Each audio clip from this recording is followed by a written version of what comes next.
Welcome to the second episode of the Ice-Free BJJ podcast. The content in this podcast is at viewer discretion advised. Some of the content may be offensive to some viewers, so please, adult listening at your own discretion. Also, the first sponsor for the Ice-Free BJJ podcast is Ideal Climate Solutions. Based in Sydney, Australia, contact Chris Gibson from Ideal Climate Solutions. Just Google Ideal Climate Solutions and they'll cater to your every air conditioning needs. Whether it be winter, summer, heat or cold, Ideal Climate Solutions is what you should look for. And here we are back again. How are you guys? Beck, Michelle and me, Andre. 5 whiskeys deep after the UFC. Hey! Great. I drank I don't almost know a about you bottle two, of red but I'm wine. sitting pretty. No, I've drank almost a whole bottle of red wine. No night wine. Huh? What? Not night wine. Red wine. Red wine's for the nighttime. White wine's for daytime. So day wine and No, night white wine. wine is for you. Fucking white wine is for bubble baths. You put white wine in your bubble bath? What the hell? No, I put me in my bubble bath and then I put white wine in me. So it's kind of Does like a it container in a container kind of thing. does it help you float or sink or I'm unsure. No, champagne helps me float though because the bubbles.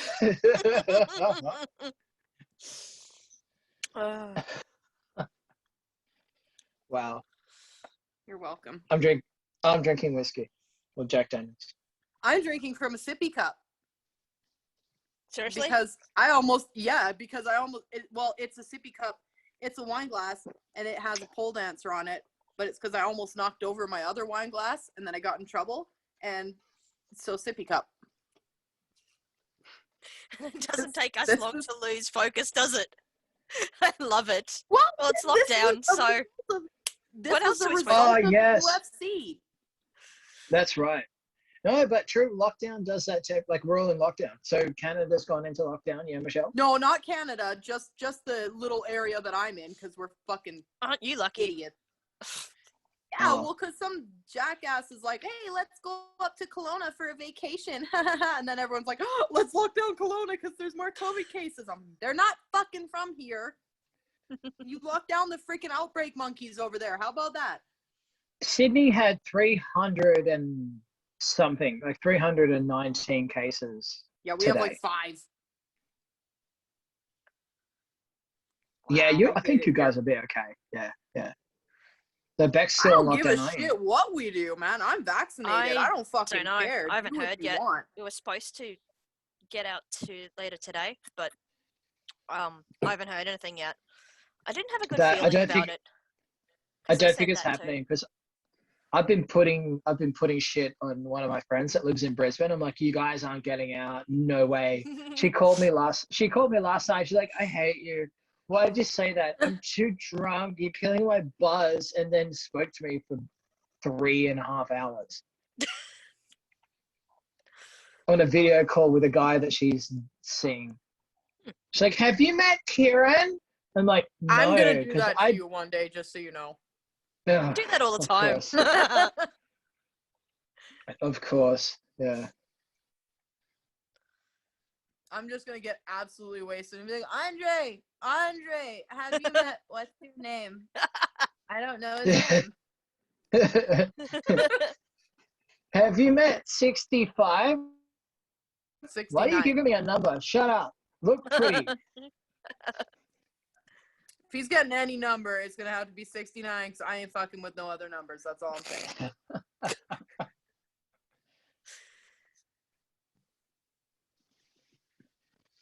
Oh, gosh. That was good. UFC was good. I was happy about that. Not all of us watched it, so we won't discuss it too heavily. I was sleeping. You were sleeping. You were sleeping? Is that so? This is why you're the white belt. I am disappointed. It's not my fault. It's my sleeping pattern's all messed up. It is your fault. You could have set an alarm.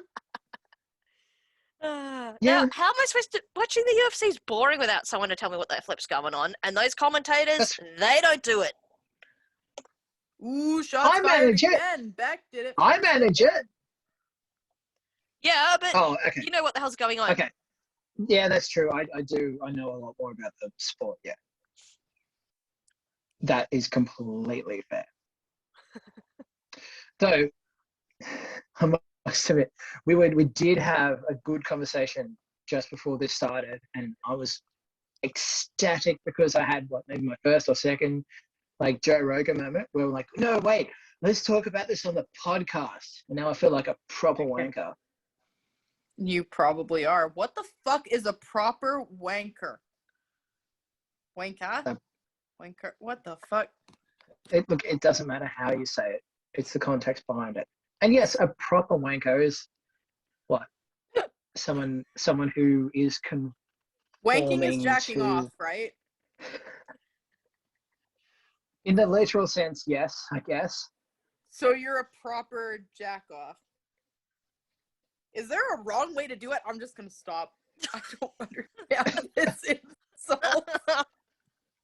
I guess I was using the colloquial term, not the It doesn't make affirmative sense. meaning.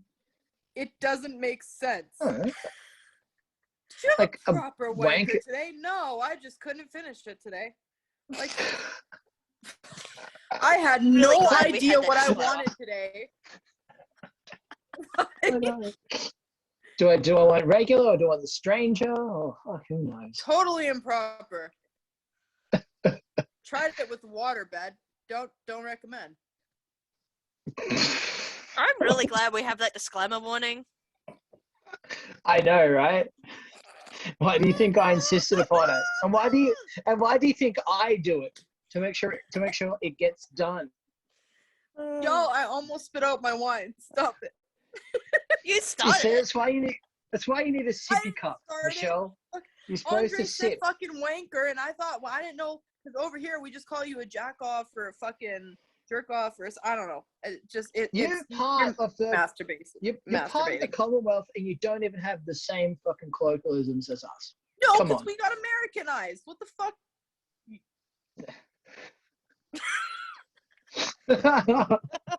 That's not any better. The only benefit you guys got from that was the fucking snack food. Well, my snack food's better than yours. I got my goddamn jalapeno poppers, so what up? Yeah. Bank off. We have Vegemite, so there. Ew. Oh, yeah, that's so true, right? Beck, no one wants that. You guys can have that. That's fine. Oh no, it's amazing. We have Vegemite and meat pies. Yeah. I told you. Listen, kangaroos and Holden cars. Actually, I said it a million and one times, and I stand by my statement. A meat pie just sounds like a crushed nutsack, and ain't nobody wants that either. What was that other thing that I had the other day where Michelle was like, that is fucked up. I'm like, no, you'll have that and a meat pie. A dobby or something, or a dober or some shit like that you called me. When you fucked up your lunch, and then you said, "Oh, tell my girlfriend," and I was like, "Okay." So I told your girlfriend. And you're like, "I got in trouble." Yeah, that's right. Yeah, she dobbed on me. That sounds fucking. You know what that sounds like? You know what that sounds like from Canada? It sounds like it sounds like a blowjob or something. It's not. It's calling you a snitch. It sounds like you're saying you suck dick. Oh wait, that's a gob. Oh, never mind. That's you guys called it a gobber. How far did we get off topic? Michelle, that's called a gobby. Well, down here in Australia. I'm too sober for this. You see, down under, thing. That's one letter difference, and if you ask me, Adobe makes more sense because at least it starts with a D. So I mean, I would think that's a bigger D. It down here. I was looking for my glass. I'm like, who's got my glass? And then it's like next to my professional. Yeah, gobby. That's from down under because it's so that's for the little guys, and then a dobby is for the big guys because it's got more D in it. Feel you. Oh boy. Oh god. I'm not even gonna correct that. How did we Because you end up can't, here? because the logic. I miss So anyway, you had a Joe Rogan moment. so much. Oh my god. He's having a I Joe can't even Rogan remember. moment. I'm having a Joe Rogan moment right funny. now. I'm intoxicated talking to you people. You people? The fuck is that supposed to mean? You racist. You whiteys. You cunt. That's the second time today she's called me that. Is it? Yeah. Why did I call you a cunt before? What'd you do?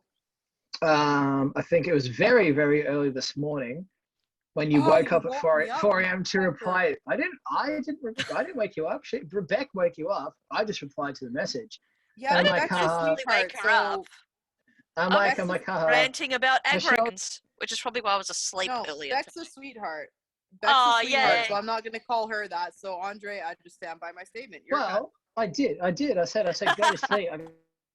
Go to bed. Go to bed, yeah, because Michelle. you're trying to fucking tell me what to do, and ain't nobody tells me what to do. Then the next message Michelle sends is it's like, and Andre, you're not going to tell me what to do, you cunt. I didn't go to bed, so you're not. That's exactly what I sent you to. I know. I've listened to it like 10 times. Exactly. That's not even a lie. Is this what jiu-jitsu does to people? I could have. Yeah, this friends, is exactly. But that would be boring friends. This is what you're heading for. You're heading for fucking wine out of a stripper cup in the middle of the night, talking about how your friend is a cunt. Yeah, it gives you how a gobby like and the a dobby are confidence. the same thing, except with a bigger D. It gives you the confidence to do and say anything you want to do. I have another drink in here. I don't know. Is it day wine or night wine? It's red wine. It's not bubble bath wine. Don't you start with me, bitch. She's safe because she's in Canada. What? You're safe because I'm in Canada. I could actually travel over and come and heel hook you right now. You could travel if you did the professional athlete thing. Like you can actually travel because like one of the dudes that we have along here. Dude, I can travel just because they're fucking stupid here and they're inconsistent with their shit. Like, yeah. One of the guys he said too that when I came back from the UK and they were like, "Oh, you got to do the 14-day quarantine." I'm like, "No, you guys got my exemption letter. I don't have to do that."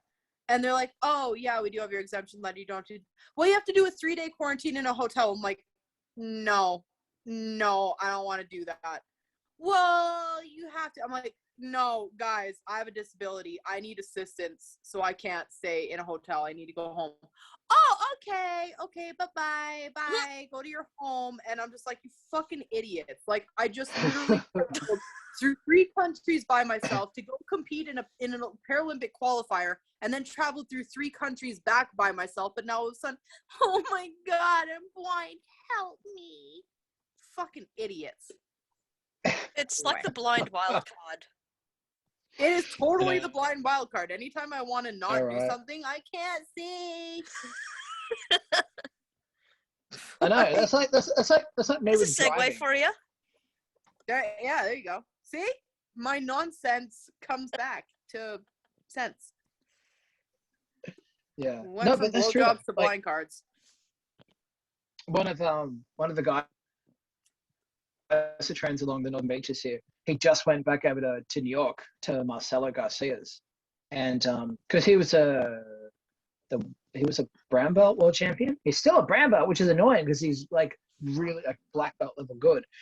And I just saw on Facebook that he's back in New York. I'm like, how did Cannon get back over there? And what someone says, professional athlete. I'm like, oh, okay. And then I started thinking, like, does that mean Michelle can come here? And then I'm like, it does if I have to go there to train, yeah. Yeah, I'm like, oh, hang on. Then I went and started lifting weights, just in case. Listen, honey. I'm really sore. Sweetie. I'm really sore. Not unless you were actually throwing the bench press. I don't know. Honey, sweetie, baby girl, listen. I don't even want to tell you what I was lifting because it's been like 6 months since less. 20 pounds? That's embarrassing. A little bit less than that. 15? Yeah, that sounds about right. Oh God, I'm gonna murder you. I'm so sorry. I am so sorry. I did not realize. No, sweetie, no. I'm so sorry. I didn't realize that all this time I've been threatening an 85-year-old woman. God. I'm starting from the start again. I haven't lifted weights since before my first surgery in February. So it's been 6 months, so I have to start again. Oh my God, unfortunately. You're a pussy. Oh, that's rough. Sweetie, Granny, it's okay. It's okay, Grandma. Oh. We'll get you a little chihuahua. It'll fit right in with you, okay? You guys can work on your pulling guard and your yipping and your yapping, and you'll be okay. Don't worry. I won't hurt you. I promise. You can't see it, but I'm squeezing my fist together really tight as if I have a stress ball. Okay, but what you can't see is that I weigh over 10 times as much as what you're able to bench press. So if I get on top of you, you're fucked. Hey, just so you guys know, I'm like rolling my eyes now. Give me a couple of weeks and I'll be back to normal. Thank you. Then you'll be bench pressing 16 pounds and I'll be like, yeah, now I'm only still about 10 times as what, like. I was bench pressing your weight before I had to stop. Thank you very much. Yeah, well, I'm over here doing pull-ups and climbing poles and shit, and you're lifting 15 pounds. I'll go and lift my freaking 20-pound kettlebell up in one hand with 2 fingers right now. I just bought some kettlebells.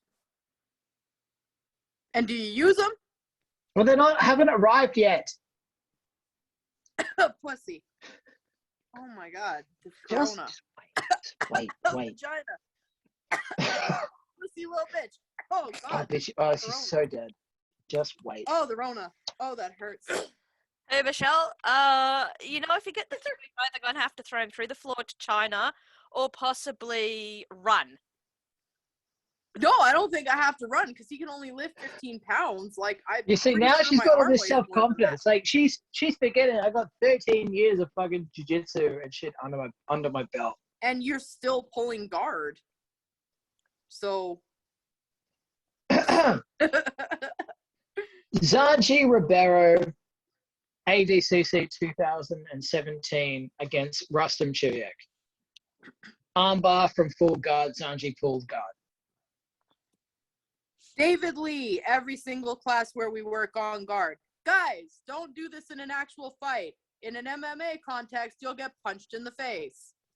Yeah, you will. It's not an MMA fight. I'm still going to slap you. Fine. I'm not going to punch you, but I'm just going to be slapping. I'm going to be slapping you stupid. And you're going to be like, And I'd be like, how's your armbar working right now? Can you imagine if this was like a 200-pound man? Just slapping you stupid. And you're going to be like, for fuck's sake. So you're going to get all frustrated. Then you're going to roll over to your belly because you're going to roll to your back to try to get up. You're going to try to get up on your hands and knees. And that's when I'm going to jump on you. Hook in, fucking wrap up. Yeah, you're going to do that because I'm going to be slapping you in the face and you're going to be trying to get your face away from getting slapped. You're going to be like, and you're going to roll over to your knees to try to get up. And then I'm going to jump on you, hooks in, put that choke in, and your life is going to flash before your eyes. No way. And this is going to be after I threw you. So hey, I've gone to sleep for less. The last part of your life flashing before your eyes is going to be when I launched you like a fucking, I don't even know, things that get launched right into the floor. Like a reverse rocket. You're just going to go down like, boom. Reverse rocket. Yes. I blame it on, it's not me. It's blame the alcohol. I can't think of what launches down. What launches down? Someone tell me. Anything like that is subject to gravity? Like one of those drills or something? Yes, like someone, I don't care, put it in the comments. Tell me something that launches down. If they've listened this far. Launches down. Of course they've listened this far. We've talked about fucking blowjobs and fighting. Like, everyone's listening to this. Okay, so I would. First of all, let's give Michelle a little bit of my background. I've done all the things. I've trained with like one of the last people to give Dan Hooker a submission loss back in 2011 or 12 or something. Oh, so it's been 10 years since a victory for you. Okay. Not me, motherfuckers. Way to go. He's going to be our first guest, so he better be somewhat. Behave. Well, it's been 10 years since you had that victory. Since you had that victory, what have you done in the last 10 years? Mm-hmm. Got a you know how many teaching days degree. it's been since I tapped out a black belt? Hey, if it's judo, it doesn't count. It does. How does that count? I said, because it's still a black belt. Ah, fine, technicality, woman. 2. So it's taken you 10 years, and I've been 2 days. And those 2 days, I haven't actually been training because of the fucking corona lockdowns. Yeah, but I tap like actual proper black belts, like in jiu-jitsu. Yeah. I could tap a shitty Jits black belt too. Like I'm gonna do to you when you pull guard and I heel hook you. Oh, motherfucker, you're not heel hooking me. I'm gonna heel hook you because if I let you pull guard, I'm gonna heel hook you. And if I don't let you pull guard, I'm gonna plant you into the earth like a fucking reverse rocket that you are. If you heel hook me, I'll give you $500. Oh fuck, you are on. Oh, you are on. Bitch, good luck. Bitch. Yeah, well, it's happening. Good luck. I'm taller than you. I need someone I've been training. I have been training leg locks. And we'll throw it up on the channel. I have been training leg locks since before Michelle was born. Since before I was born, holy fuck, you're old. Your ankle's gonna crumble into dust. So Beck, this is what you should know about leg locks is that if you get in a leg lock battle with somebody, don't do it with someone who has longer legs than you, because guess what? They got more room to move than you do. So like if I grab Andre's heel and he grabs my heel, I am taller than him. I have more room to move. You're not taller than me. How tall? Oh, the Chihuahua got squeaky. How tall are you? I'm 5'7". That's not tall for a guy. Well, I'm gonna wear heels then. I'm taller than you. Okay, that evens the playing field. Ow. No, that makes me taller than you. I have 6-inch heels in my closet. I'd be 6 feet. No, I'd be 5'10". Damn. Yeah.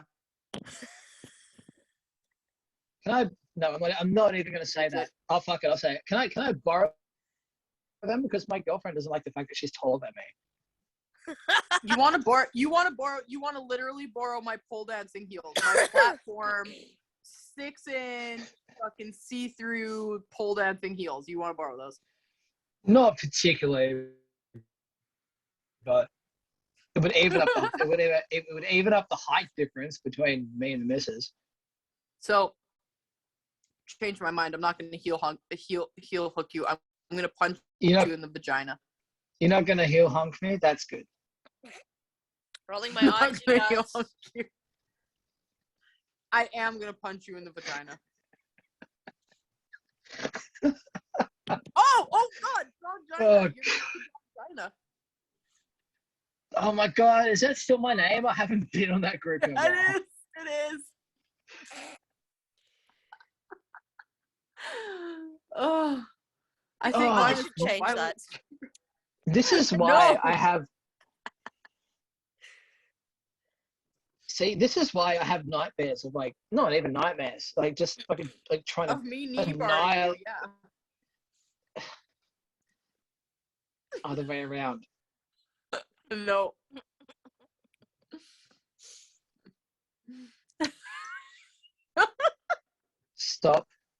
Stop invading my mental space. It's precious to me at the moment. You're gonna have a nightmare tonight of me heel hooking. Yeah, probably. Yeah, probably. I I love how we stuck to the plan of what we were going to cover in this podcast. It's amazing, but it's super Hey, entertaining. we're getting there. Talented crew.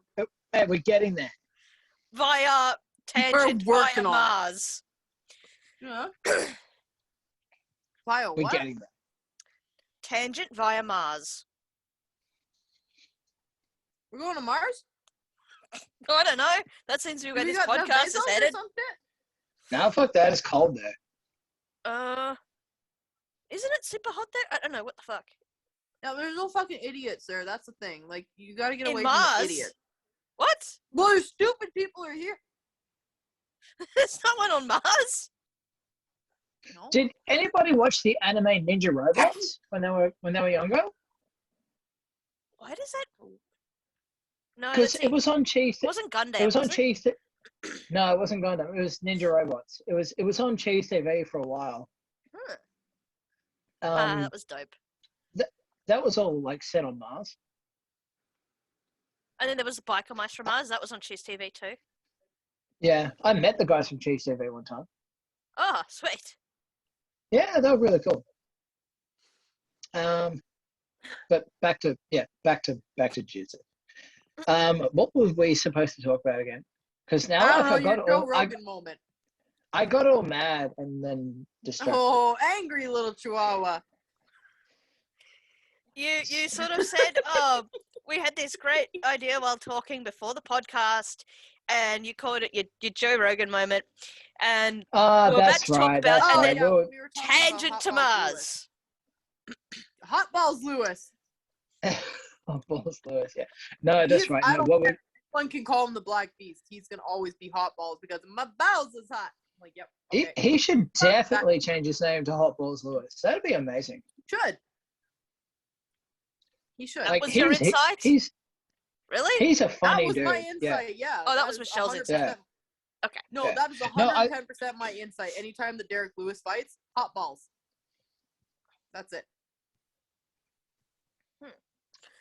Well, when you yell it into a microphone, how can you not be known as, Hot Balls Lewis?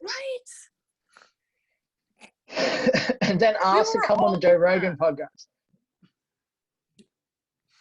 Oh my God! I mean, we all did it. Like, first no-gi class back after that fight. Everyone's like, "Man, I gotta get some better shots, man. There's a Hot Balls."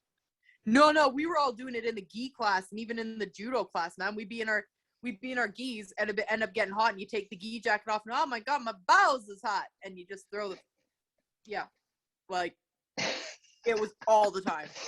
Oh my God! I had this when I was in 2013, when I was over at Highest training, I was living in one of their rooms and terrible living conditions. It was like a bunk bed and a lounge and a bar fridge.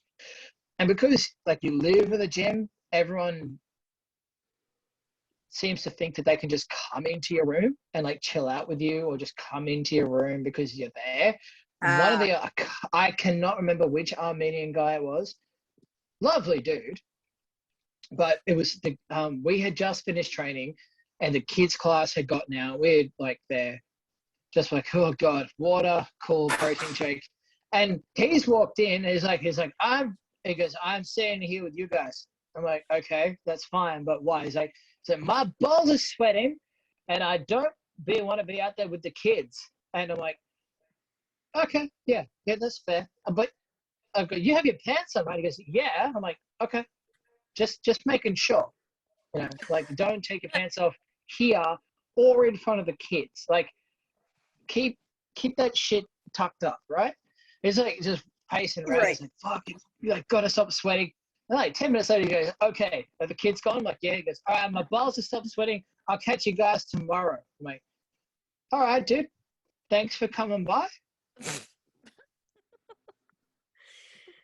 I still don't know, like, to this day, like, what the fuck? Like, because that's all we got was, my balls are sweating. I'm going to stay in here till the kids leave. The kids leave. Like, are you okay? He's like, yeah, my balls have stopped sweating. The kids are gone. I'm like, it's like, okay, cool. I'm out of here. See you guys tomorrow. I'm like, okay. Okay, I have heard that being a Uchidichi live-in student is weird, but that definitely takes the cake. I almost did that when I first graduated college, because I was looking for like a place to stay that would just like, I just wanted to move out of, I didn't want to do the roommate situation anymore. And then I have a friend in the next town over who owns an MMA club, and he was like, yeah, well, like I rent out rooms to some of the guys, and like it's not much, but it would be yours, you know, until you can kind of get settled somewhere. And I'm like, oh, that'd be fucking awesome, like live at the gym, that'd be so cool. And then I was thinking about, and I had a few people like, don't do that. And I'm like, why? Like I train all the time, that makes so much sense. And then I started thinking about it, and I went, the kids class, the morning class, like when I'm getting, you know what I mean, like I'm trying to sleep in on a Saturday night or something, and then there's people like hammering away the bags, or like I gotta go to a guy's house now because I can't really, there ain't no privacy for that over here, you know. Like just, yeah, it's like, yeah, that's okay, fair enough, point taken. It sounds like a good idea. It's a good idea if like you're a tourist and that's like what you're there to do is train, because that's what we did. But like, so I lived with Joey, who's been my main training partner for a long time, and we kind of tried to make it our own, but that was the same thing. Kids class, morning class. Like Benny the Jet was one of the kickboxing instructors there, because he was also a judo black belt under the same sensei, and his top student was also an instructor there. And Margit was just banging out the privates on a Saturday, like, you know, starts at 9, he'd finish at 2. I never think the privates. All you would hear is like the timer, like the bang, and then the bang, bang, bang, bang, bang, bang, bang, bang. Like, dude, like hours. Yeah, and we're just like, oh, it's Margit here again. Oh, okay, all right. Well, we were gonna sleep. Private lessons, my God. Yeah, like, well, we were gonna sleep, but let's go to Denny's down the road instead. Yeah. Well, then, it's like, sound. Yeah. Like when you're just off the top, it sounds great, because I mean, even at the time, like I was just wrapping up my university, so I was just like, well, man, done school, I got my degree, like I've earned a vacation, I want a vacation. I should go to like Brazil to do some jiu-jitsu, or Thailand to do my Muay Thai, like that'd be awesome. And when you look at all these things, like, yeah, like you're living at the club, like you're there for like 10 days or 2 weeks or something. You're not like there permanent. It's a big difference. I was there for like 5 weeks, and people get too comfortable with you. People get too comfortable with you. Yeah. Look, it's not bad. Like I recommend once, because it's a fantastic experience, and you make like a lot of good friends. But people get too comfortable with you, and that's the problem, right? They think, because you're there, that you want to train all the time. Like I do want to train all the time. Yeah, but when you train in the morning, and then at lunch, and then in your break time where you can eat and sleep, like, you know, someone else comes in, which was my mate Carlos. That guy was awesome, but fucking hell, we had to have a talk. Rocks in at 5, like, hey, you guys want to grapple? I just ate a pizza and fries, and I need to work it off. I'm like, okay, I'll train with you, bro, but do those things go together? He's like, yeah, all right. And then I can train with you for an hour, and then like I have to do class until 9, and then he comes back the next day. Hey guys, does someone want to grapple? I'm like, yeah, all right, come on, I need to work out, you know. And that happens for like a week and a half, and then in the start of the next week, I have to go, all right, dude, you keep coming in saying that you have eaten a pizza and fries. Stop eating junk food, man. Stop it. Because like you come in and train in the evening. We have gotten up at 8 to train at 9. Right? Then we train till 12, and then train again down at 10th Planet, and then come back and train. Well, and by that time I'm dead. But by the time I'm dead, and you come in at 5, which is my eat/nap time, and then want to train because you've eaten junk food, stop eating junk food, bro. And he's like, yeah, I guess, yeah, I promise. All right, cool. Like, I'm here if you want to practice and drill.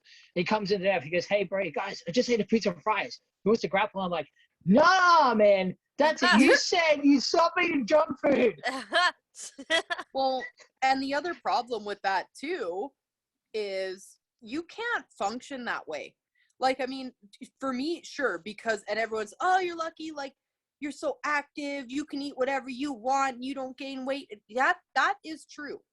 That is true for me. 1, I have a fast metabolism, and 2, yeah, when we're not under COVID lockdown, shit, I'm doing like 3 hours of martial arts a day. I've got my dance. I've got my freaking morning class that I teach now for like HIIT training. Like, I get a lot of exercise. So trust, if I want to eat a pizza every day, I can probably do that and not gain weight.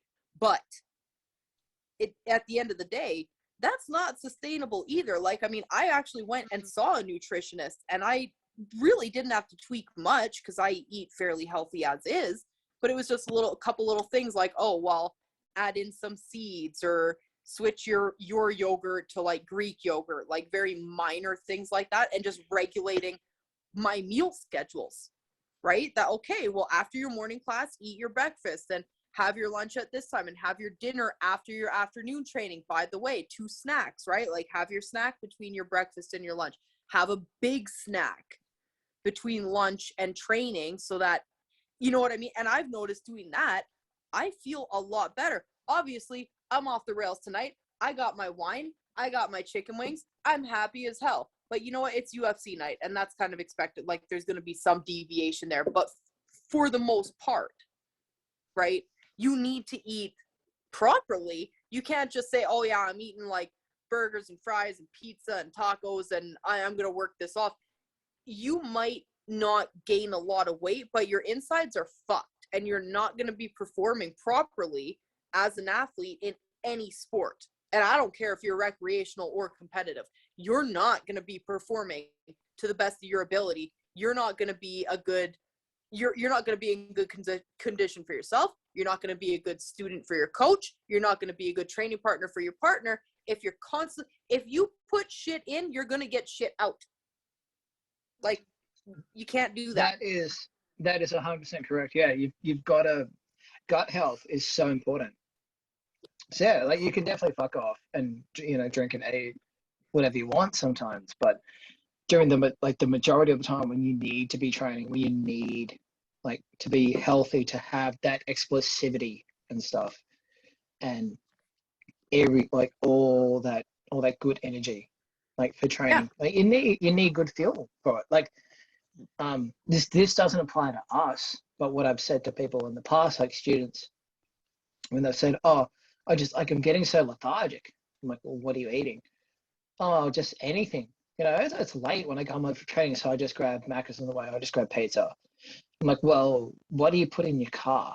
Like, you're a tradie, right? Like, what do you put in your car? Yeah. Oh, my work pays, so I put in, like, the best fuel possible. I'm like, well, what do you put in your body? Yeah. If I take you into, like, my fridge right now, it is packed with fruits and veggies. My freezer is packed with, like, chicken and fish and lean cuts of beef. And then I got my B12 and my iron supplements on top of my fridge, so that I remember to take those every day. Like, because I know this is pretty much, like, a lot of female athletes are. Shut up, bitch. My phone's telling me to go to bed. Fuck you. A lot of female athletes are iron deficient. It's just because of ding ding. What the fuck? Bedtime. I'm like, no, it's not.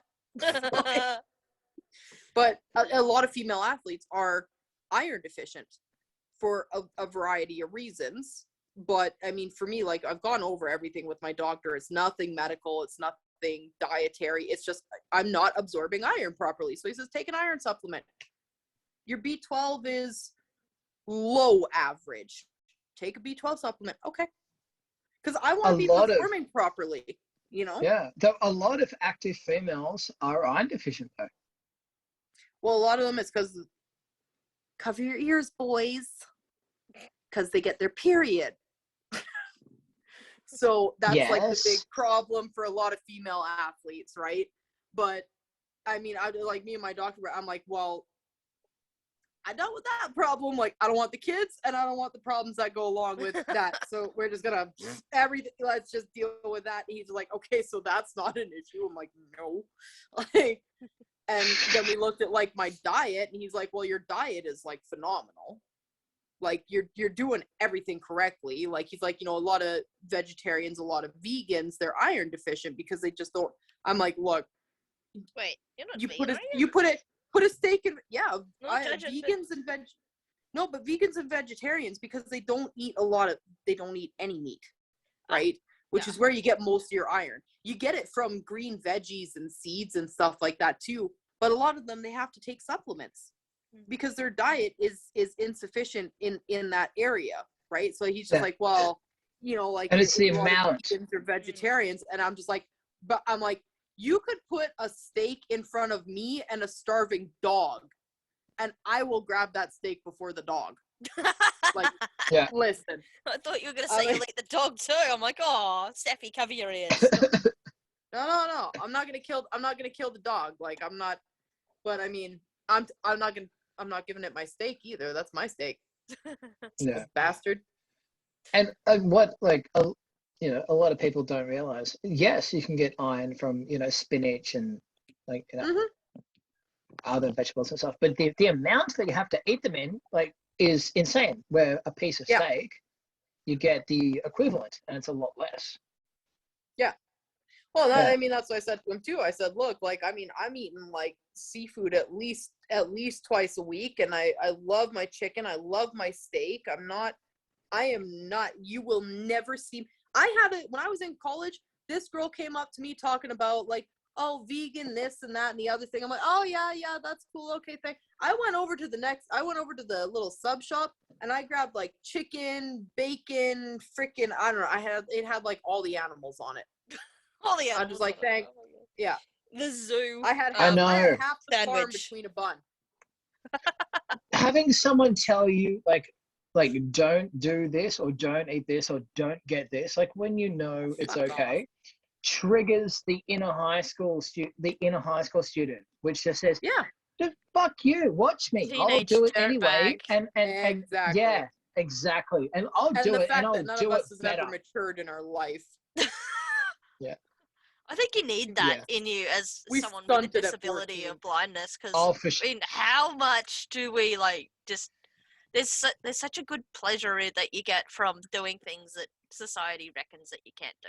It's like, here I am. Well, this is what I say, because they look stupid after you look at just me doing martial arts now. They look fucking stupid, man. Because like when I was growing up, I don't remember who these people are. I don't really care. You're useless tits, man. You can't fucking teach nobody nothing. You suck. And I will say that with fucking all authority, because when I was a kid, I tried doing t-ball. Oh, we can't teach her because she's blind. I tried doing swimming lessons. Oh, well, I've never had a blind student. I tried doing piano lessons. Oh, I never had a blind student before. Oh, hard. Poor me. That's it's so hard. I can't bullshit. teach a blind student. I know. I'm like, you. So now I'm sitting here and I'm going, you can't fucking teach me how to play a piano, but these people can teach me how to do Muay Thai and spar properly, to the point where when I get people in there who are less trained than me, or if I need to defend myself, which I have had to do, my martial arts works against the lay person in the streets. You know what I mean? Like the average person who really doesn't have any or not much training, I'll fuck you up. And I'm not saying that as a threat of like, oh, I can kick anybody's ass. I'm saying that as experience-wise, people have come at me aggressively. I have used my martial arts training to put them on the ground and get myself out of there safely and very effectively and very quickly. So how the fuck can these people teach me how to do Muay Thai, but oh, poor you can't teach a blind student how to swim or play piano because you're a useless tit. Like you're an idiot. I think that's definitely on the teacher and not the student. Yeah. Definitely. Well, a teacher was an idiot. Because the stereotype for us blindies is, you know, don't be Musical the blind prodigies. kid sitting there in the corner playing piano when you can do more. Yeah. And that was said to me by a guide dogs worker one time when they were Awesome. when they were trying to tell me, like, oh, Andre, like, come to this self-defense like thing that we are, you know, organizing. I'm like, yeah, but I don't want to, because self-defense is going to be shit. And they're like, yeah, but like, can you come and help us out, because like we're trying to promote don't be the blind kid like sitting there playing piano. I'm like, yeah, well, I'm happy to help in any aspect possible. Yeah, for Dude, sure. you could And then freaking I teach went, that. and it was horrible. Oh. Yeah, I know. I've tried. I've offered and tried. Let me guess. Was it taught by some, I don't know. Actually, I won't say the styles because I don't want to start wars. Style that you don't want to say that full it was kung fu. Instructor. You don't want to say that one. Andre said it for me. It was kung fu. It was a kung. I will tell you, it was a the kung instructor fu blind? school. No, he was fully then he's got sighted. no credibility then. And his students were fully sighted. It was a kung fu school. I don't remember what it was called, but it was in Sydney. It was bullshit. You fucking, I don't know, old guy, bald, old guy that worked in. That's like every martial arts instructor ever is a bald, old, fat, old guy that worked in domestic violence. I don't remember what your name is. I don't remember what your gym was, but your seminar was bullshit and your instruction was bullshit. Yeah, exactly. And if you don't think it is, fucking call me up and I'll prove you wrong. Well, I remember right here, helping out with I wanted to do it in the seminar, but they wouldn't let us. I remember helping out with the self-defense class up at my university just before I had left, and or just before I graduated. And keep in mind now, when I graduated, I even started competing? Yes, I had, because I had done 2 competitions in 2018 and I graduated in 2019. So I might have even done those competitions after I graduated, because if I remember, they were in the summer. Anyway, I had done I had helped with this self-defense class, and I had offered to help because I'm like, well, I know that these self-defense classes are shit. You're giving these women this false sense of like, oh, I threw a terrible haymaker punch one time so I can defend myself now. No, you can't. You've done a self-defense class. By the time you walk out the door, you're going to have forgotten half the shit that you learned. And if I come and grab you in the parking lot, you're fucked. Not to mention a year, 2 years, 3 years down the track.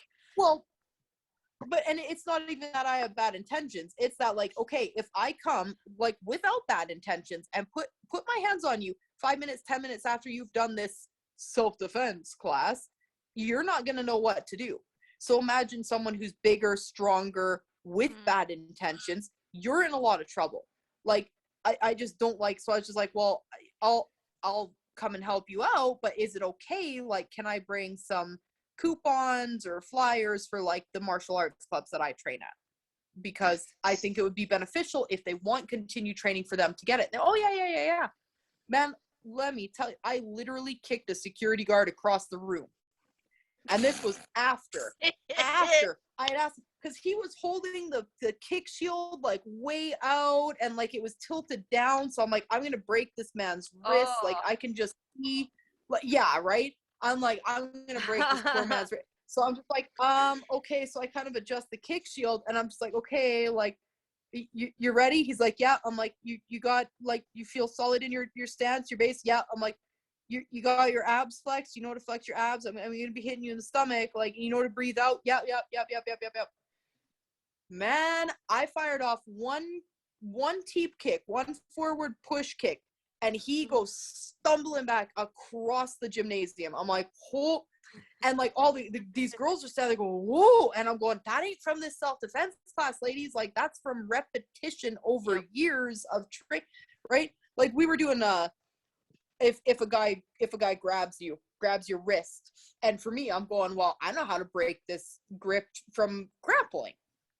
But it go, oh, well, like hammer fist punch. I'm like, hammer fist punch? All that's going to do is make this guy want to hit me if he hadn't thought to hit me before, and he's going to have thought of it now. and I have a faster, easier way of getting out of this that requires less energy and gets me out safe. But okay, hammer fist. And so I throw a hammer fist, and he goes, little bit lighter on the next one. I'm like, you have like a fucking foot, you have like a 12-inch pad on your wrist, bud. Like, I mean, my boxing gloves aren't that padded. My boxing gloves aren't half that padded. You got a pillow strapped to your wrist. You go, a little bit lighter. And these were our security guards. I'm not trying to knock these guys because they had their good intentions, but it just really goes to show that a single self-defense class and this false sense of security, you big ass security guards just got fucked up by a little blind girl. I love how you just and asked her to stop. and they asked me to stop, which I did, because whatever consent, me too, whatever other, but their body, their choice. I don't know, but I mean. You got fucked up by a little blind girl and had to say, can you go lighter? Can you not do that so hard, please? I can, but Christ. Okay. What kind of security guys do you have over there in Canada? Well, chunky monkey ones, I guess. I don't know. No, we're the same ones. Okay.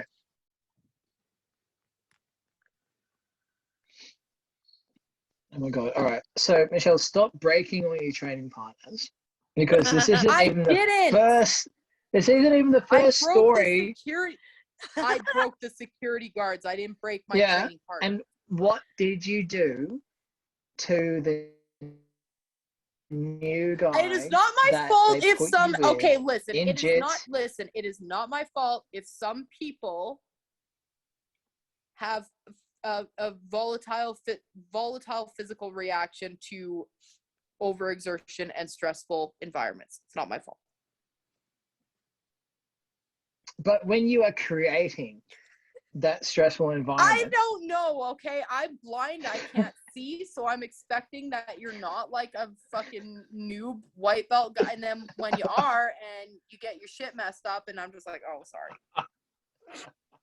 What did your coach say to you, Michelle? Go roll with that guy near the door? It's not the only time I've heard that. Like, I've been told to do this multiple times.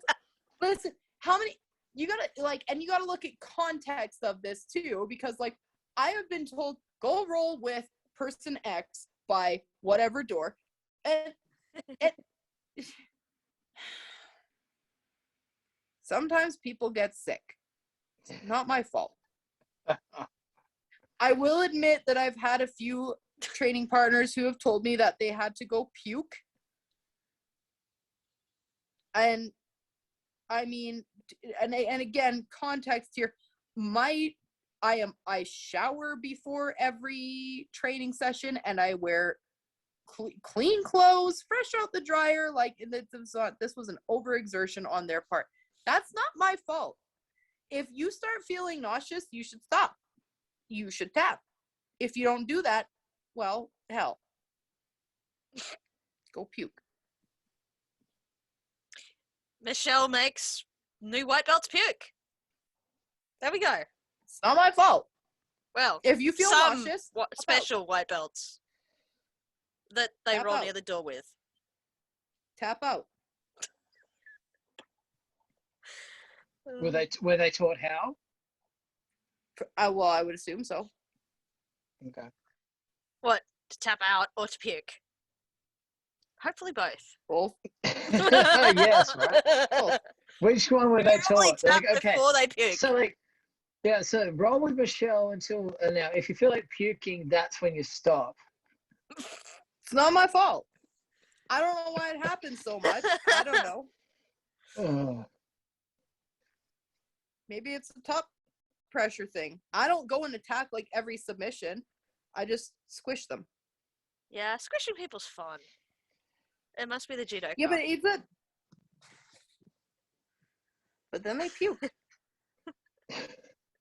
Look, are they puking on you on the mat, or are they making it outside? They're making it.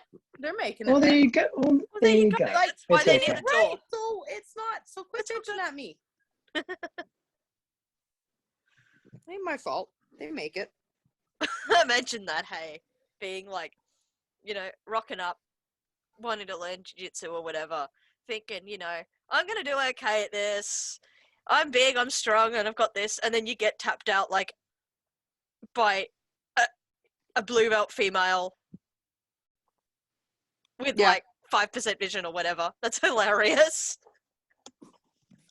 I still think the funniest one was when like before all the COVID restrictions, and my gi jiu-jitsu coach. So when my main training partner had brought in one of his friends, right? And my gi coach, we'd all been working. We'd all been working on stuff. I came in late because I had just left pole dance class. So I come in and pull my gi on over like my fucking little sequin top and hot pants and all. Like, I'm not looking like a threat, okay? I got like a silver freaking pole dancing outfit on. Like, I'm not looking threatening. So we go and we do a few drills. And my coach is like, yeah, can you work with this guy? I'm like, yeah, sure. So I'm working with him on a couple of things. And then at the end of the class, he goes, okay, like, we're going to roll. And he stops. And like, he stops with this guy and he goes, okay, I'm going to tell you something. He's like, your world is about to be rocked. He's just like, and tomorrow you're going to be able to tell your friends that you got your ass kicked by a blind girl and you won't be lying. What? And I'm going, okay, thanks, coach. So when this new guy fucks me up, because he's probably stronger than me or something, right? I'm like, and he looks at me, he goes, Michelle? I'm like, yeah. He's just like, triangle chokes, arm bars, and scissor sweeps. That's it. Get on your back, start your guard. I'm like, I suck at scissor sweeps. He's like, I know. That's why you're doing them. I'm like, for fuck's sake. So there's me, and I'm only allowed to do these 3 things to this guy. And yeah, there was a lot of tapping out. And I didn't see him come back. And I kind of feel bad. Oh, he didn't come back? Well, I was doing what I was told. I was just doing what I was told. I was just doing what I was told. Why would he not come back? That guy... How awesome is that? That guy is definitely still there. He just, like, avoids Michelle. He's, like, always standing behind her, or, like, to the left, or he's, like, hiding in the change rooms when she's there. He's like, oh, my God. He's like, can she see me? Like, if I hide behind here, is it okay? Okay. He's been there for, like, 8 months. Like, she just doesn't know.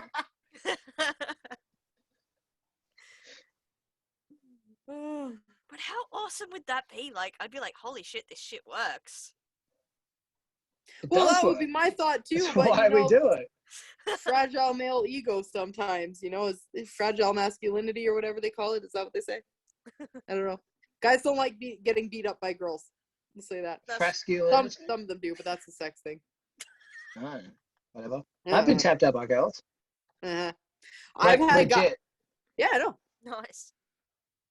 But I mean, I've seen both sides of it, right? I've seen the guys who they come in, and I mean, not at any particular gym, because this has happened at every club that I've been at, where you get like the guy who comes in and he's a dickhead, and they will send someone after them. Now, whether they send like one of the big ass purple belt guys or they send one of the blue belt girls just to really make you look fucking stupid, they send someone after you.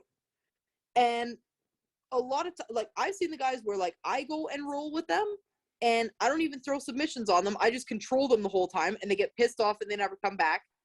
And then I've seen the other messages in my fucking Instagram. Oh God. Yeah. Believe me, that is a spectrum. Jesus Christ. You get the ones that never want to set foot in the gym again because they got beat up by a girl, and then you get the other ones that see a picture of you wearing boxing gloves. Hey, can I pay you to beat me up? No? Like, and I don't even want, and I'm just like, I have so much that I could say to this, but I don't want to feed into your fantasy. You always get, do you guys it hurts robots? Me, man. I get the robots, like the gi sellers. Hello, sir.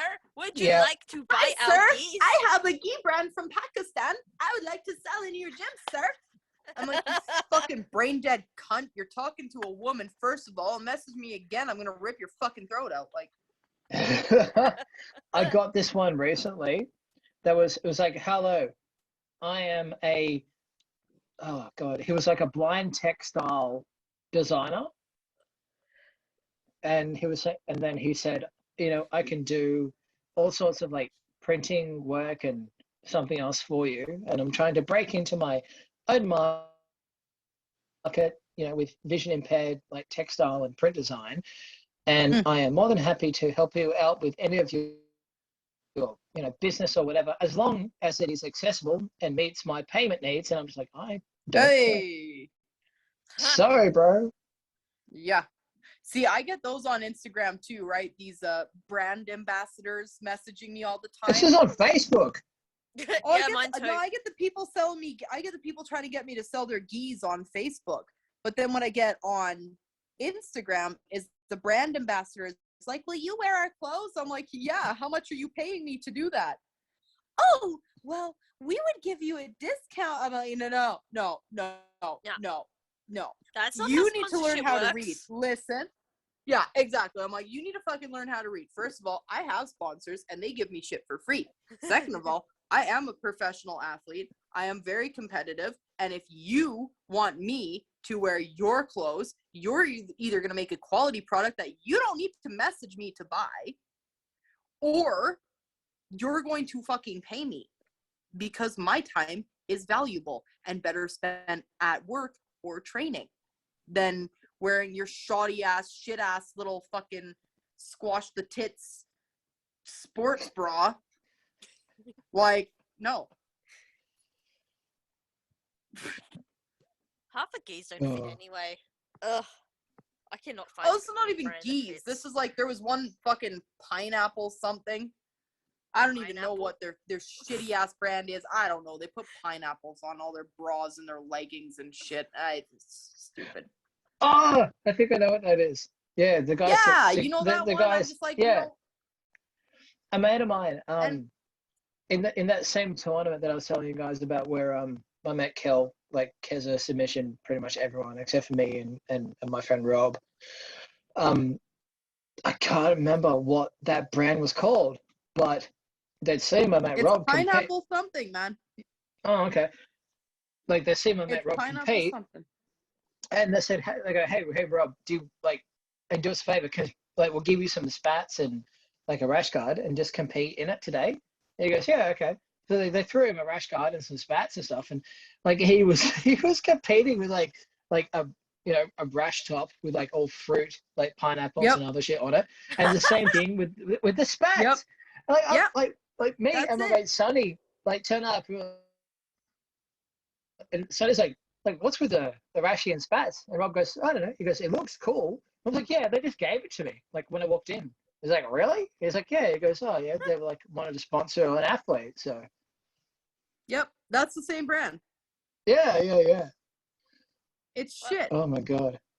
So but before we and then I gotta say too, and this is where now I threw a fit. Now this is someone who is actually apparently sponsoring me or sponsoring my team. Now I am not currently wearing any of this product's gis or anything like that.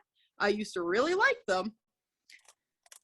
Put on their leggings to do a HIIT training class, and I was just running through my circuit myself, getting it ready for the class, and the leggings split right up the leg, right up the ass cheek, and I'm just going, and I'm like, oof, good thing that didn't happen during a class.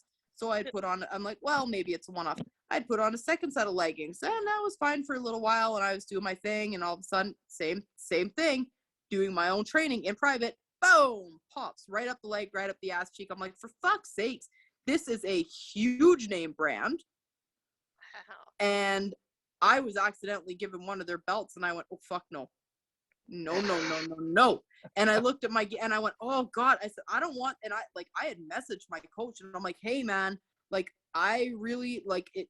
I hope this isn't the gis, because this is my experience with their freaking leggings, and look, I'm telling you right now, if my gi pants split open, I will be competing with my ass hanging out. I don't care. I'm still gonna choke that bitch. But it like fucking terrible. Now thankfully I got a Mizuno gi. So that's the gi that I am wearing. Good brand, lightweight, love it. Blood-stained my white gi and can't get it out, so I'm pissed off. But that was my fault. You can never get that shit out. I know, it's fucked. It's done. It's always the white one too. What is with that? I know, it's never the blue one. It's not even my blood. It's on my collar though, and my shoulder. That's even better if it's I not wear your blood. I know. I wear black now because all my white gears got too bloody. But I can't wear black in judo. That's the shit thing. Judo has black, or judo has blue and white. That's it. Like, you can get away with the blue, but you only get to wear the blue if your name is called at a certain time or something. So I'm like, well, I have to have the white one. And the white one's got somebody's blood stain on it. So yeah.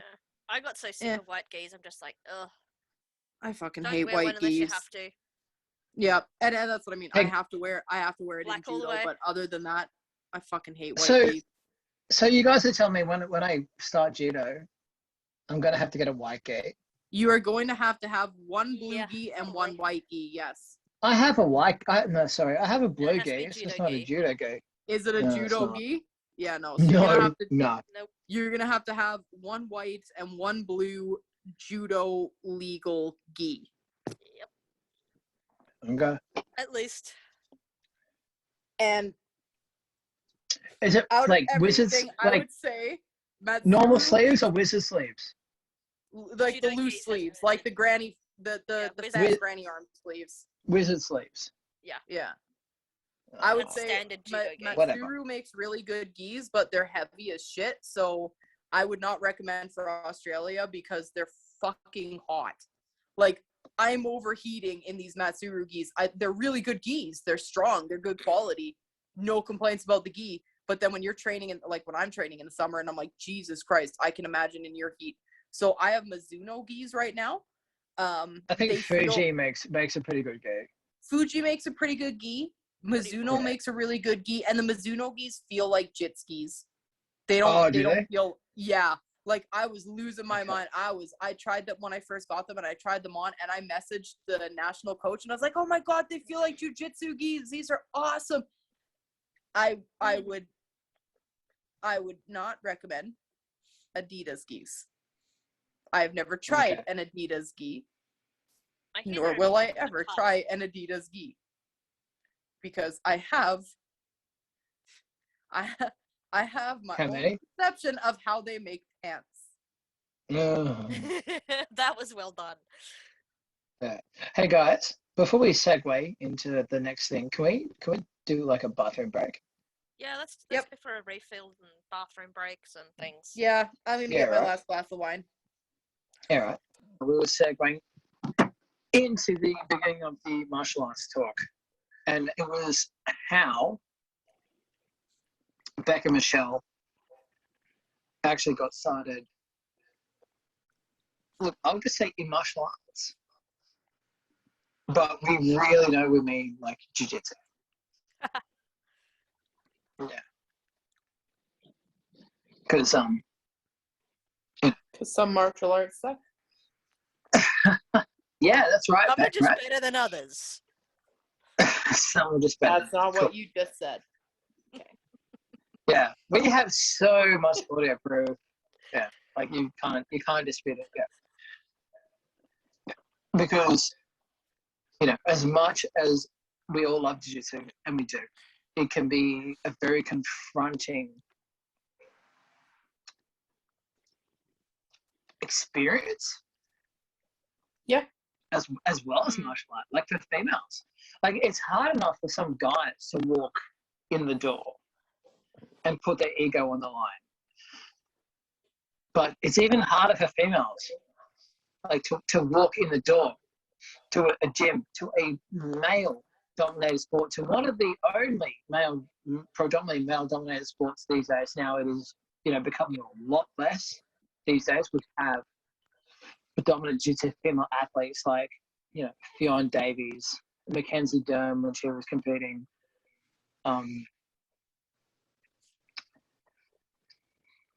suppose like Gabby Garcia. Amanda Nunes has her black belt.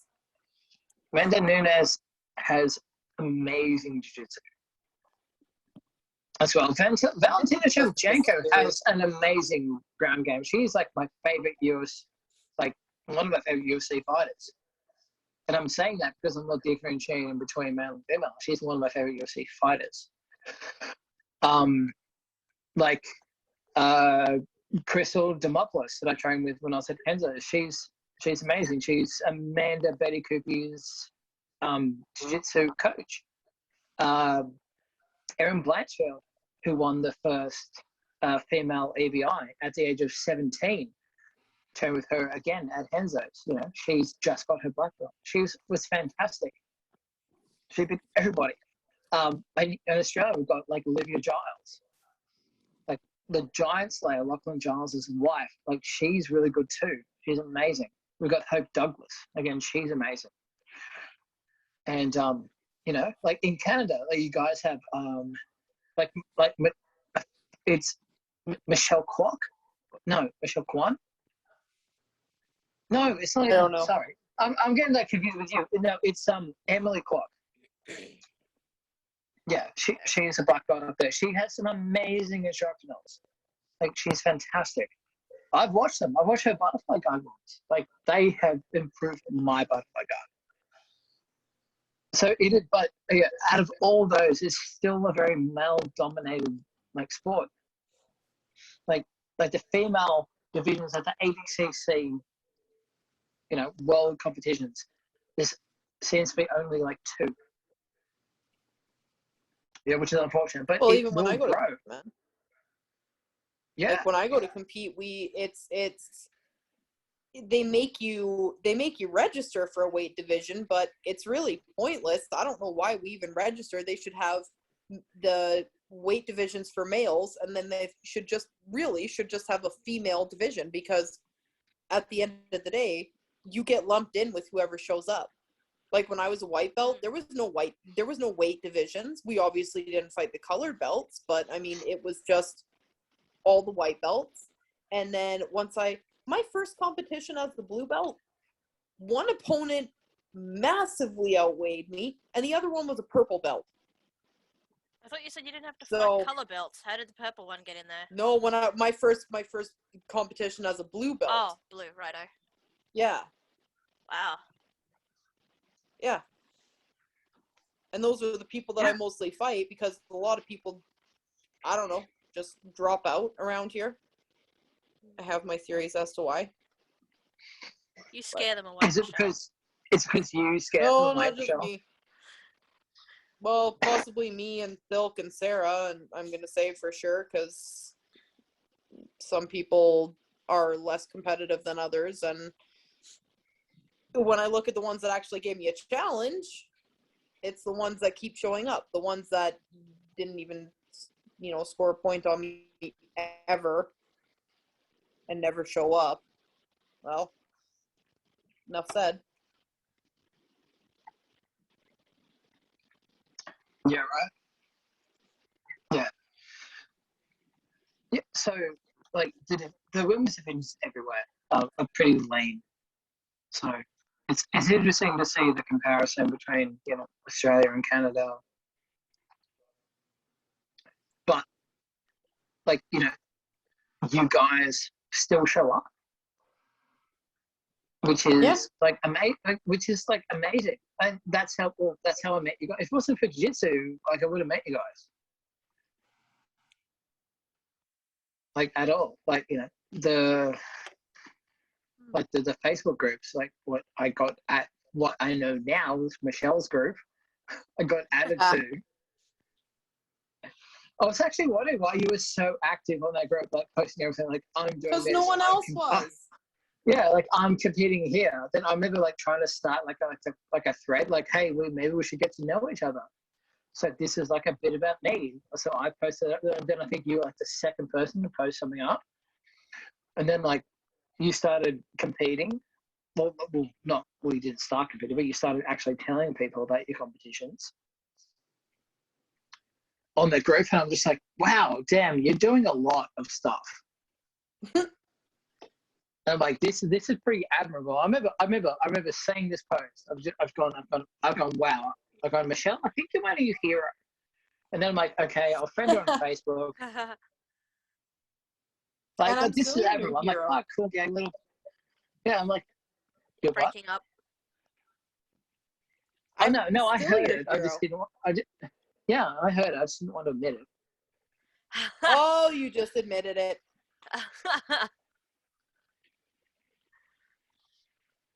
I'm like, look at the little blueback girl. Go on her. Do a little petty thing over there in Canada.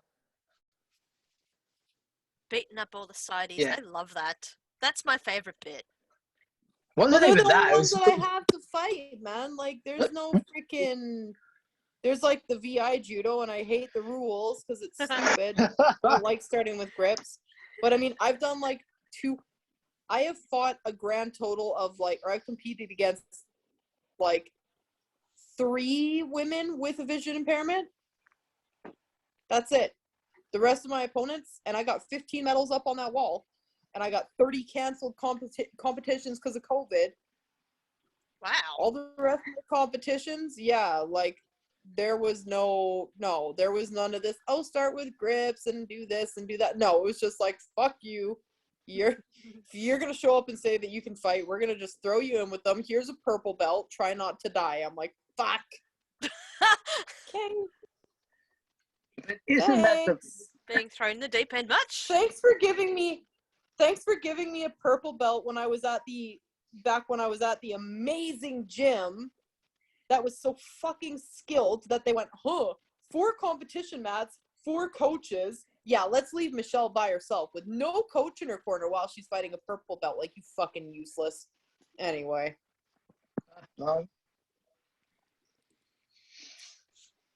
I don't care. I have a good gym now. I don't care. Yeah. That wasn't your first competition, was it, though? That was my first competition as a blue belt. It was my 3rd competition ever. Yeah. And then just like, where's my coach? There's my mom screaming from the stands, put her on your back, Michelle. Like, yeah, no shit, Mom. Thanks, Mom. Yeah.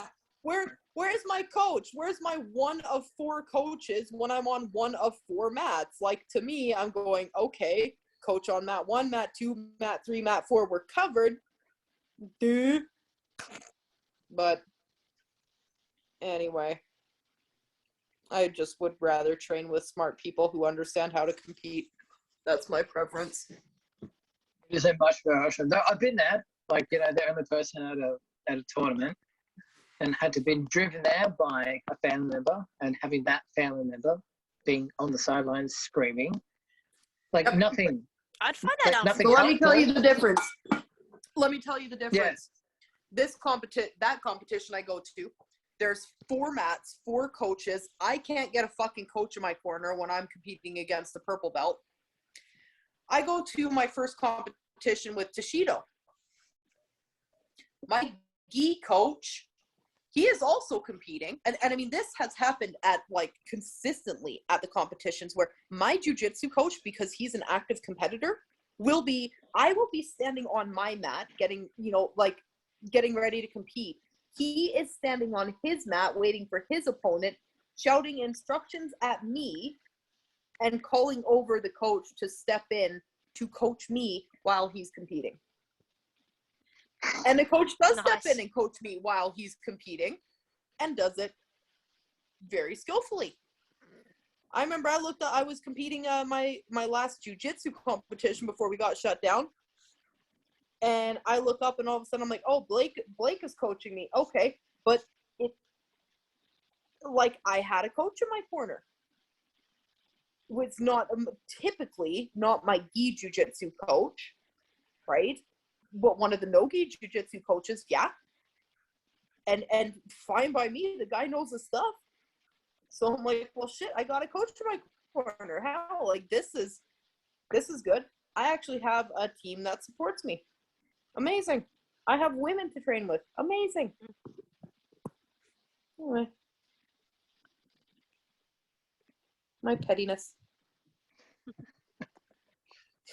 But that does sound like a good team.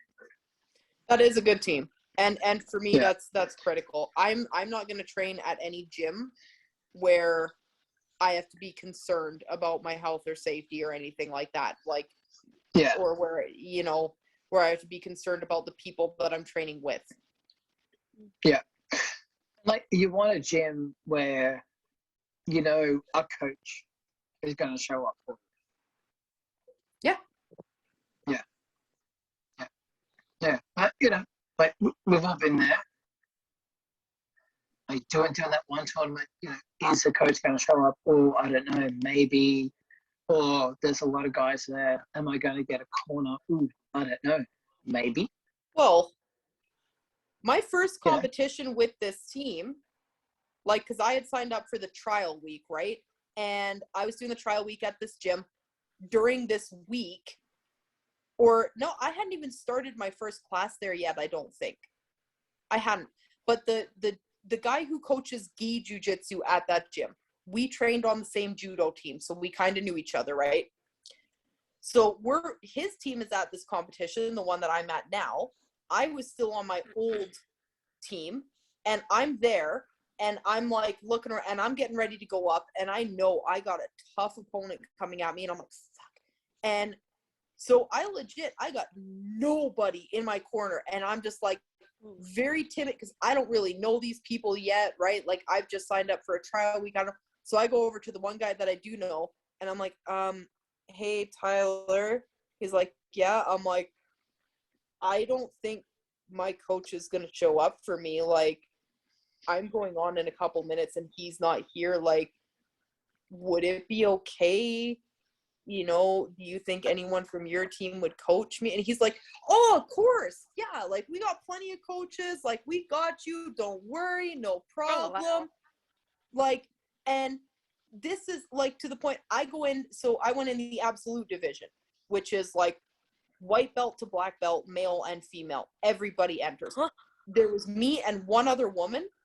So, I mean, we know we're going to lose, but, like, we're just, whatever. We're just doing it for fun. So, my first match, now I'm a blue belt, a new blue belt, and I go up against a blue belt man who outweighs me, and I go, oh, fuck. Like, as soon as we step up, I'm like, oh, Jesus, I'm about to lose. Tyler, the same guy who I had very timidly gone up and said, hey, do you guys have any, would it be okay if anyone from your team coached me? He is in my corner, giving instruction crystal clear, like, okay, push his right knee with your left hand, back step your left leg, like, fucking perfection to a T, giving crystal clear instruction. And I submitted that man with a Kimura. Wow. And I'm just like, what the fuck? I mean, I lost my next match because I know the guy that I competed against, and friggin' Jits blue belt, judo black belt, so he wiped the floor with me, and I was like, okay, good for you, but also I think he's about 10 years younger than me, so I'm like, fucking kids. But yeah, I mean, just having the support from that team, and, like, you know, David Lee, even the head coach, saying, like, well, I remember, you know, the first time I saw you in competition, you were ripping that man's arm out of his socket. I'm like, yeah, you made an impression. I love it. Yeah, I'm like, well, I was, but you guys were coaching me. Like, you gotta remember, that was a team effort. So, I mean, from day one, I've had that respect. I've had that support. I've had women to train with. I've had the right environment, and that has made such a huge difference in my training. Like, huge. So it's critical, man. If you're gonna have female athletes, you need to have, because otherwise, like, it takes one to leave.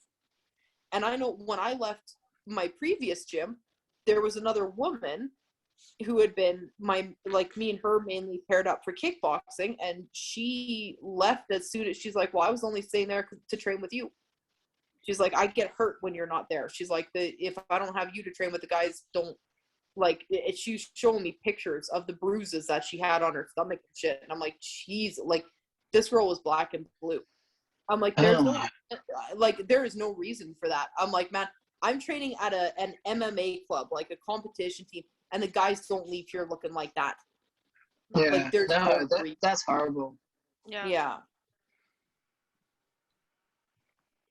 Yeah. That doesn't sound like a good, safe training environment. No. Not at all. That's so unprofessional. Yeah. Well, and that's the thing, when I had raised issues about this, like I had raised issues saying, well, I'm trying to compete and I would like to learn, you know, now that I'm a blue belt and they're allowed to jump guard and they're allowed to do wrist lock. Oh, we don't do that here. Yeah, I know we don't do that here, but other clubs do that. So I need to know how to defend that. Oh, we don't do that. You don't train your athletes is what you're saying to me? Or like when I would go up and say, okay, we're doing like positional sparring. This man who massively outweighs me is starting in mount and still diving on an arm bar, kicking me in the face where my nose is bleeding because he just had to fucking dive on that arm bar that there's no way he would have got with the size advantage and the fact that he's in mount. Right? I'm like, this is, oh yeah, that happens at some gyms. That doesn't happen here. What the fuck do you mean that doesn't happen? Do you have a gym? Bitch, that happens here. Like, if you have a gym, that fucking happens here. That's why you can kick people out. That's why you have your mat enforcers. That's why you whatever, do what you do. But, like, don't fucking tell, oh, that doesn't happen here. You're an idiot. You are deliberately ignoring shit, and people are getting hurt. Which is why you lost me. You lost another female athlete. You lost how many other athletes? You lost a coach. Yeah, unfortunately, that happens everywhere. Yeah. Oh, I know. Yeah, and gyms do not pull their people into line enough. Like the excuse of, oh, just don't train with them. It's not. Oh, it's not a solution. It is no, not a it's not. solution. Yeah, just don't train with them, because when they bail you up now this has happened. This happened to and I will call her my blue belt, and I've said that. My friend Summer is my blue belt. I didn't give it to her, but I got her there. She is my coach's blue belt, and I'll say that till the day I die. But I trained her for that. I spent the most time with her. I was her most main training partner until she got her blue belt. And there was a guy at our gym. I got the guy expelled because he was inappropriate with the females, and it was happening for too long. Creepy guy. Right? Yeah. And the first time that I saw it happen, I knew it happened. And I would like get in between him and females, in classes and stuff. And like I ruined him one time, but like the week before my black belt rating, I ruined this guy because he pissed me off the week beforehand, and I remembered it. But he had a special soft spot for my friend Summer, and like I'd seen her pull him aside and say, like, stop passing me. It's not appropriate. You have a wife and 3 kids. Like, don't be this way. Leave me alone. And she grabbed me, like said, oh no, like, because he came over, was like, do any of you want to roll? And I'm like, go away then. And she grabs me and says, please don't leave me with him. And I'm not going to leave you with him. Just wait. And she goes, but how? I'm going, just watch. He comes back over and goes, so who wants to train? So I'm going, hey, fuck off. He's like, what? I've gone, you heard me, go away. I've gone, I'm with her. And he's like, oh, okay. And she goes, how'd you do that? And I've gone, black belt, bitch. I've gone, plus I beat the shit out of him like 6 months ago. He doesn't want to come anywhere near me. I was about to say, is that before or after you've wiped the mat with him? After. But that's fair. Like, I'm not training anywhere where I don't feel safe, or where someone's being creepy, or where, like, I mean, you're going to get the creepers anywhere, but it depends. How does your gym deal with it? Yeah. And some gyms don't deal with it like that. Like, they don't have the guys that'll say, hey, fuck off. Hey, leave the girls alone. No, exactly. And like, it has to happen. And like, like, you girls are here for a reason. Like sometimes there is a reason why females turn up to training. Sometimes it's just not all sports. Sometimes it's not all just, I just want to improve my core, or I just want to get like, you know, I just want like, get a like Beyonce like figure. Like I Beyonce did jiu-jitsu? Girls? No, she's not a big ass. I was like, how freaking awesome would that be? No.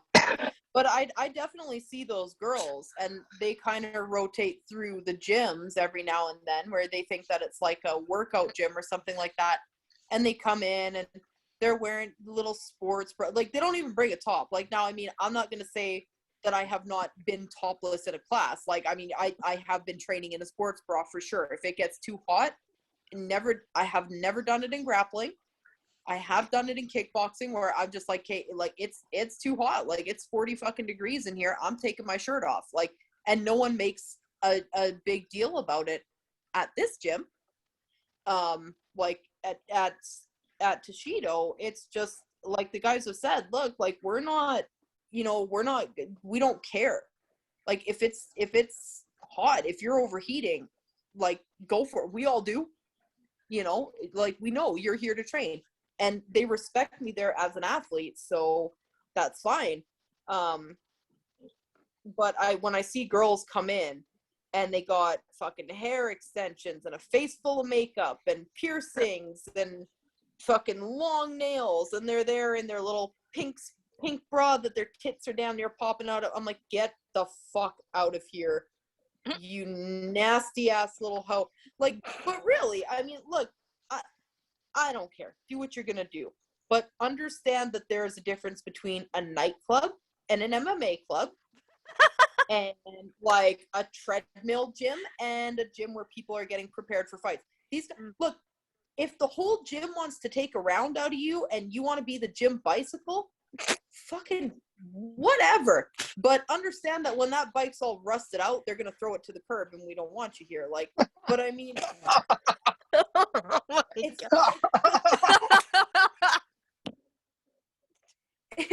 it's just fucking insulting, like, to me. I'm like, okay. Did you just make Andre cry? I think I did. I think you did.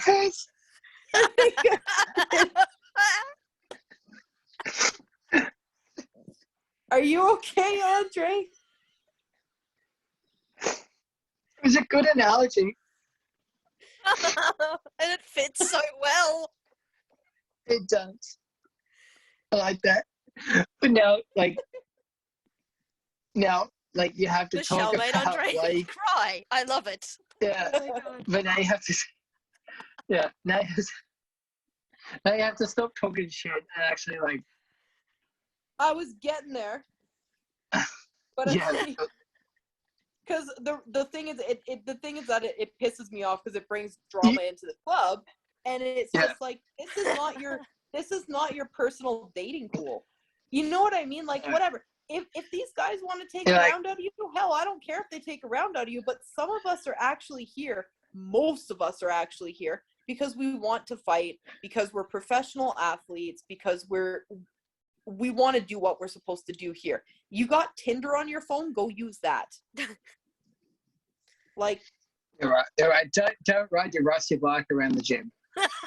Well, because eventually what happens too is that you ride that bike too hard and it fucking pops a wheel, and then it becomes a unicycle, and just nobody wants that. You don't want to look like a clown.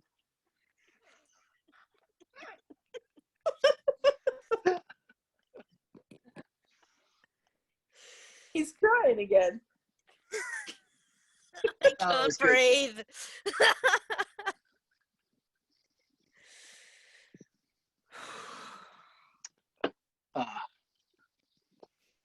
Good whiskey. I'm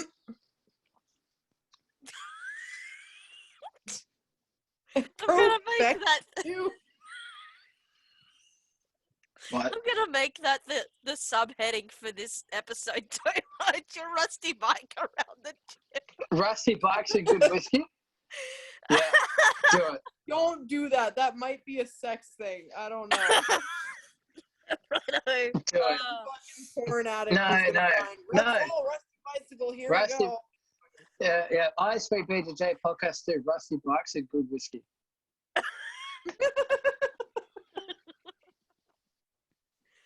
Oh my god. We really don't focus well as a group, do we? Well, that was about jujitsu. It was totally about jiu-jitsu. Totally. I thought it was, honestly, I thought that was actually quite informative. Like, if you're a female looking to get into jiu-jitsu, that was maybe some of the best advice you could ever fucking have. I'm going to tell you right now that if you are a female looking to get into jiu-jitsu, if you come up to me with your fucking long nails and your face full of makeup, the fake hair and the piercings, I don't care as much because that shit's going to get ripped off you. That doesn't hurt me. But if you scratch me with your fucking fake nails or you get your contoured lip gloss foundation on my $200 gi, it will be a very fucking painful lesson for you. And that bell won't mean shit. And trust, I am better than you. If you are showing up with a fucking caked on face of makeup and fake nails, fucking believe I am better than you and it will hurt. It doesn't give us don't a good play look, with does that. it? The ones that we want to No. train seriously, and then they come in and make us all look like bimbos. Oh no, Luke. I don't care if you look like a slut. I just care. Don't get your fucking makeup on my gi and don't. I'm not explaining my scratch marks on my neck. Oh, what happened there, Michelle? No. That's not from fucking. That's just from the new girl who didn't cut her nail. No, fuck you. You're gonna give me staph infection with all the dirt under your nails. First of all, like no. Yeah, Toshido MMA is not getting any new people anytime soon. Oh no, Toshido gets lots of new people. They just don't get stupid fucking people. Oh, all right, Beck. Why did you start training? Why? Why? I am still asking myself that question. Oh man, grappling's better than karate. Yeah, right. As per episode 1. Yeah. I am never gonna live that one down. But no. I love that segue. Your coaches did a drive-by, you know, Jits is better than karate, didn't they, to you recently? Yes. I think they might have heard the podcast. Thanks, guys. Did they throw a kick that would have hit you if it landed? They were in a car, Michelle. Because that's what a black belt did to me when I was sparring with him. I could have hit you. I'm like, that's nice. Yeah. So they're like in the car, threw a kick. Like that could have hit you if that would have hit you if I wanted it to land or if I trained properly for it to land. Yeah. If I was like not in the car, that would have hit. Yeah. But jiu-jitsu is better. Or if I wasn't inside my house on my sofa. Whatever, karate. Anyway. Yeah, whatever. It would have hit if. The question? It would have hit if it was closer, if you weren't in the house, if they weren't in the car, if it wasn't karate, if it was something else. Like fucking Krav Maga. If we were outside, if I had my camel pants, if I had a gun, if you were like sitting on a chair with your back to me and not expecting it, I would fucking Yeah, like if you didn't have your toe raised. So I don't fucking care. Talk your shit to me. I don't care. I'll knee you in the balls.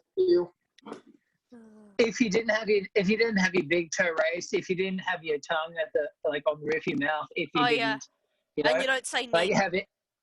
Oh, yeah, no, that's right. Do you have to say ning, or is ning the counter word? Now we're I can't remember. Oh, whatever. That was. Yeah, that's another one. Yeah. Anyway, to answer the question of why I got involved. But if anyone's listening, we're making fun of the dude who does the no-touch KO and has all the excuses for why it doesn't work. Yeah, he was on National Geographic at one point. Oh, that fucking guy. Yeah. Yes, the guy that I spelled his name wrong and my phone corrected it to Bob Dylan. He's fucking stupid. Like, even your phone doesn't want to say his name. Your phone's like, don't fucking... Your phone is trying to save you. Like, don't look this guy up, man. He thinks he can kill you without touching. Listen, I'll say right now, if that guy has a kill shot that he doesn't have to touch, please come and do that to me. Show it to me. I want to know, because if someone, for my own self-defense, if I can fuck you up from 10 feet away without even touching you, I want to know how to do that. I've never been told how to do that. To my knowledge, there's no such thing with any effectiveness whatsoever. But if you know how to do a no-touch knockout, please knock me the fuck out without touching me. Please. I would like to be I'm in 100%. If you can do it, show me. Yep. Teach me, because then I'm going to enter. Yeah. Then I'm going to enter the UFC light heavy or heavyweight division. Me too. And win. And I'm just going to be like, okay, who wants to scream I'm going to into enter my every butt? fight competition, every MMA division. I'm going to go in totally blindfolded, and I'm just going to stand in my corner when they go, touch gloves, let's go. And then we back up, and then we're just going to go, boom. Do your little no-touch knockout. They're going to follow the floor. What the fuck? I'll be like, man, it's the blind power. Yeah, that's right. There is nothing in the rules against the, Street Fighter I do against. Mm-hmm. But I do demand that the Mortal Kombat fatality be played every time I do that to somebody. Yes. That's a requirement. Yes, I think that should be a requirement, like the Michelle wins. Right? Now, if your shit's useless and you can't fuck me up with the no touch, again, trust and believe there's an elbow coming for you. Like, I will actually, because I need to touch you to knock you out. So believe me, I will touch you quite hard with my elbow, my arm around your neck. But like, if you can prevent that, like, I want to learn how to do that. Well, I for one like Bob Dylan's music. Not to I like Bob Dylan that One too. Punch Man. Just FYI. So Beck, sorry, before Michelle got completely sidetracked. And they say white belts have squirrel brain. I have a squirrel brain. Oh, so you're still growing out of your squirrel brain phrase. Huh? How did you get introduced? Okay. And why? Okay. So I've got a original karate background. I've always been fascinated with martial arts since I was like a little kid, like as young as I can remember, like 4 or 6 or something. Granted, I grew up with the Teenage Mutant Ninja Turtles and Power Rangers, so that might have had something. Hell yeah! Yeah, you know. Of course I think I just missed those. Oh, she's so young. I feel sorry for you. That's all. Yeah. Oh, little baby, sorry. Oh, little baby's gonna put you in the fucking wall. So shut up. Go ahead, Beck. Yeah. So I grew up with that, and I don't know if you remember, Andre, like that show. That was pretty kick-ass. The thing that do appealed to me. Because I still watch it. Interesting. Cool. We should have a movie night. Yeah, so the thing that appealed to me with martial arts was that unlike team sports where the blind kid is either not allowed to play at all or always picked last and just shoved on some person's team and then just like, oh, we got the blind kid. We're gonna lose. So I'm just like, martial arts was just about, yourself. You either succeed or you fail on your own efforts. You don't get carried by anyone. You do have people to like kind of guide you and tell you what you need to work on and stuff like that, but they can't do the reps for you. It's up to you to do the hard stuff. And I think that's what appealed to me. And I started annoying my parents when I was like 7 or 8. Can I do karate? Well, I called it karate because that was being Australia in the 1990s, we didn't really know much different. It was all karate. So, yeah, we went looking and couldn't find any schools. Well, no, sorry, there were plenty of schools of martial arts around. But as soon as your mum goes, oh, that's great. So you've got a kids class? Oh, okay. Oh, she's blind, or she's got 10% vision, or whatever it was at the time. That's 8. Anyway, and they're like, oh, nope, not cool. So that didn't go too good. Eventually we moved up to Queensland, and I started, a new school, and then bullying became an issue, as it does, because kids are assholes. And I once had a kid test how much I could see by punching me in the face. Little asshole. And I'm just like, that's it. No one's going to do that to me again. Or at least not without me being able to hit them back. And we went looking again at our search a couple of years later. I finally found a school that was willing to take a nearly blind student. And the rest, I stayed with them for about 12 years. Unfortunately, my vision deteriorated and it got a little bit worse, so I just stopped training in that style, unfortunately. But a couple of years down the track, when I'd learnt all my blind skills and stuff, it occurred to me, I got a guide dog, and I was out walking, and I had some creepy freaking experiences. And I remember thinking, I've got all these skills, 12 years of karate in my brain, and I could only probably trust 20% of that, and that would be situational. And I'm like, that's not good if the shit hit the fan. So I'm like, I think I should find somewhere and find a style. And I did have a bit of judo, and I'm like, I'd probably trust my judo more than I'd trust my karate at that point, except the judo was super rusty. I hadn't done that in 8 years either, so probably wouldn't have been there if I needed it. So you picked up judo at the same time you picked up karate? No, I picked up judo around 10 years that I'd been doing karate. So yeah, what made you want to pick up judo? I sort of Stop laughing, Michelle. Yeah, I'm not laughing. I'm just remembering that last episode she answered this question. Wait, really? Sort of. Yeah, she said grappling's better.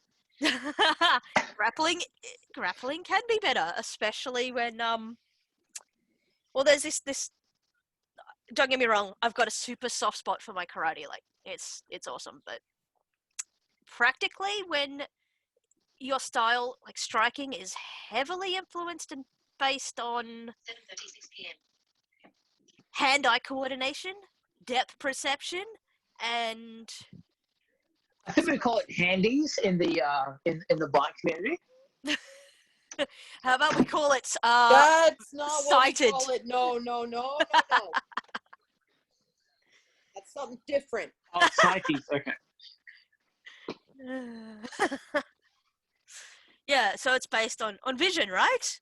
And the key part of hand-eye coordination, I'd say, would be having eyes and hands. Hands is good too. And hands. But yeah, I'd say eyes are kind of important. And when you don't have any point of contact and you can't see them, well, it's not so useful. So I sort of started to go into judo at that point. So, and that was super different. I don't think my karate helped me at all in judo. It just got in the way. Was it less handsy? Handsy. No, it was more handsy because I use grips. Okay. After my vision started to deteriorate, I had to stop doing judo as well, because apparently when you've got dodgy retinas, judo's not a good idea either. So, but, yeah. Oh yeah, I figured I kind of didn't have as much vision left anyway, and it was sort of starting to deteriorate, despite listening to all the doctors and doing everything that I was supposed to do, and not anything that I wasn't. It just happened to happen. And of course, there was those freaky experiences I had, and I'm like, nah, stuff this. I need to, if you ask me, self-defense is part of independent skills. I need to learn something. So, yes. I was going to say, I agree 100%. That is the best way I've ever seen it explained. Self-defense is part of independent skills, right? Mm. Well, I mean, I learned how to use a cane and a guide dog and read Braille and use a talking computer, but not how to get around independently on my own, catching buses and whatever on my own. But what about when I get followed off the bus by a creepy guy? Yep. Nothing there. Right. Yes. Exactly. That's right. No one teaches that. No. Or no one teaches that effectively, right? No. Yeah. No. It's not in the basic skills. It's like, okay, cool. How to use a cane, how to use a guide dog, how to deal with creepy fuckwits that follow you off the bus, on the bus, at the bus stop, all that shit. No. Yeah. No. And I've even heard of some schools that provide like canes and stuff that this is allegedly, I'll say allegedly because I can't name anyone or anything, but I have heard it's not uncommon to have contracts when you're given a white cane or whatever as your mobility tool. They say, we'll give you this, but you have to use this responsibly, and in the clauses it includes not being used as a weapon. Yeah. I've had to sign that shit too. Now, there's a difference between a weapon and a self-defense tool. Yeah. Yeah. Critical difference. My keys are not necessarily a weapon if you're continuously trying to get in my house and I stab you in the eye. Yeah. I have said to the guide dog instructors that have maybe signed off for my white canes, saying, "Oh yeah, sign this so you won't use it as a weapon." And I've gone, "This is a pretty shitty weapon." Yeah, I've I mean, gone, plus, how are we going to get away if we bend it around them? Exactly. I'm like, I bend this on like stairs. Like, if I run in. Like I've had sighted people tell me, "Oh well, if you got a cane on, you just poke them in the eye with it." I'm like, first of all, do you see how long this thing is? And second of all, do you understand the accuracy that is needed to poke someone in the eye with the stick? Like, I can't see, sir. Yes. And we also can't get away that quick too, so why would we want to wreck our mobility tool that helps us get away? Yeah, that's right. Like, if I can bend my cane on a step just by hitting it too hard, then I don't want to hit someone with it because that's bad. Like, that's flimsy metal. And, like, yeah.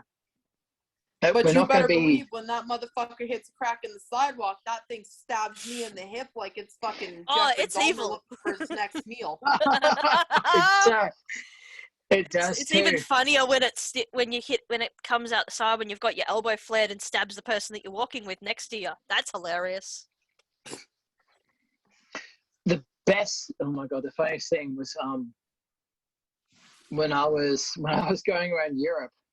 So when I would hit, because I wouldn't switch my hand fast enough. I'd go from like the regular cane grip, and then I'd hit a step, and I wouldn't go to like the regular like up hand grip, like you would grip a cup.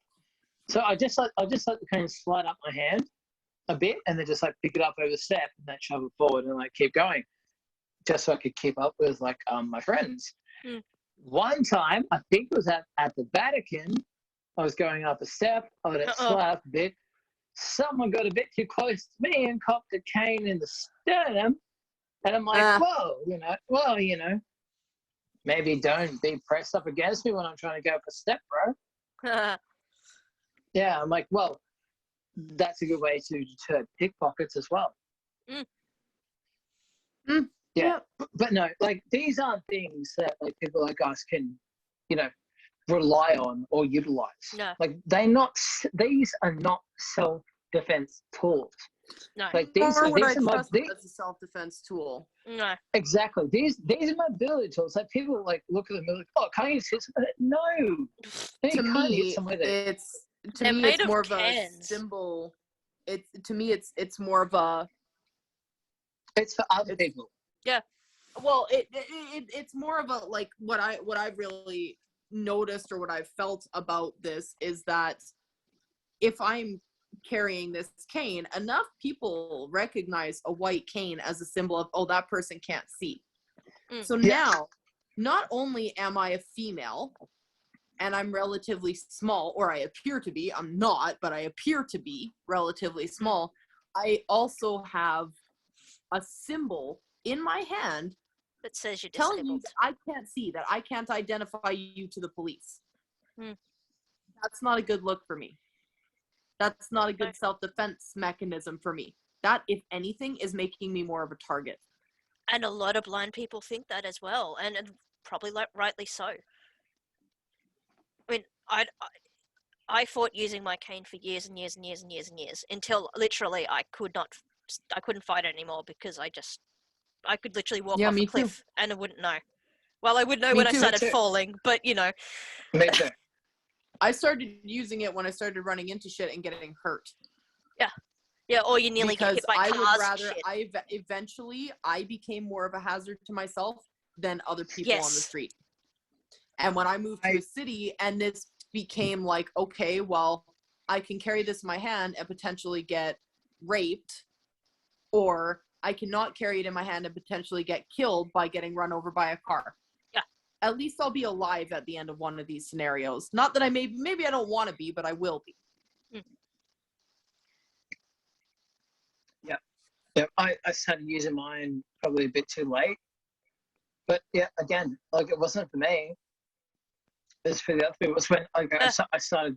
It was when I started traveling. So like when I started going to Japan, when I started going to the States, when I started going to Europe. You know, like, if we don't carry these things at the airports, like, we're just another person. You know, and those are those those places where we can't just be another person. No, and then our body language is different without it. Like, you know, I've had people say, like, when I was in the 7-Elevens and stuff, walking around without using my cane when I had just enough sight not to, but because I was moving around so cautiously and stuff, they're like, oh, she's on something. Yep. I've had someone ask me when I was catching a bus, I had someone ask me if I was high. Because I was looking at books to read on the bus, or something, like little puzzles or something to do on the bus. And I had someone come over and ask me if I was high. And I'm like, no. And he's like, oh, it's okay if you are. I'm like, bitch, I'm not fucking high. Like, I can't see. That was my experience every time I tried to get into, like, a pub or an establishment in the city. Yeah. Yeah, there's like, I got called out at a pub. They thought I was already drunk. I know, right? Yeah, it's like, oh no, sorry, no, he can't commit. Why? Oh, he's wasted. No, look at him. Look at his eyes. He's fucked.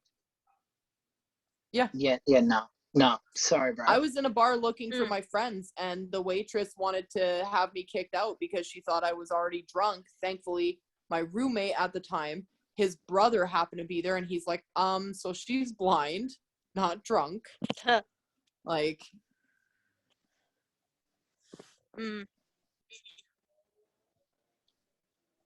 I have had to say too many times, like, getting into a place, you know, where they've said to me, sorry, mate, you look fucked up. And instead of me saying, well, yeah, so do you, but I'm not judging on it, I've just gone, okay, look, fair enough, mate. So, look, I'm blind. And like, well, are you? I'm like, okay, this is what's going to happen. Either you're going to let me in and we're not going to have a problem, or the next phone call I make is to my lawyer, which then is probably going to shut down this venue, and I'm going to take your security license because I know the laws about that, and I know I can legally ask for your name and your license number, okay? And then I don't know how you're gonna feed your family, but me, after taking the discrimination claim from you and this venue, I'm gonna feed my family pretty well. And then they just go, okay, have a good night. Yeah. I suppose, to be fair, though, the term legally blind is pretty damn misleading because you don't have to be total. That's why blind. I just say blind. People don't fucking understand. They're just like, no, you can see or you can't. I'm like, fine, I can't. Okay? Yeah, well, that's what I say as well. I'm like, yeah, no. It used to bug me more when I was a kid and I had, like, 8% vision or whatever.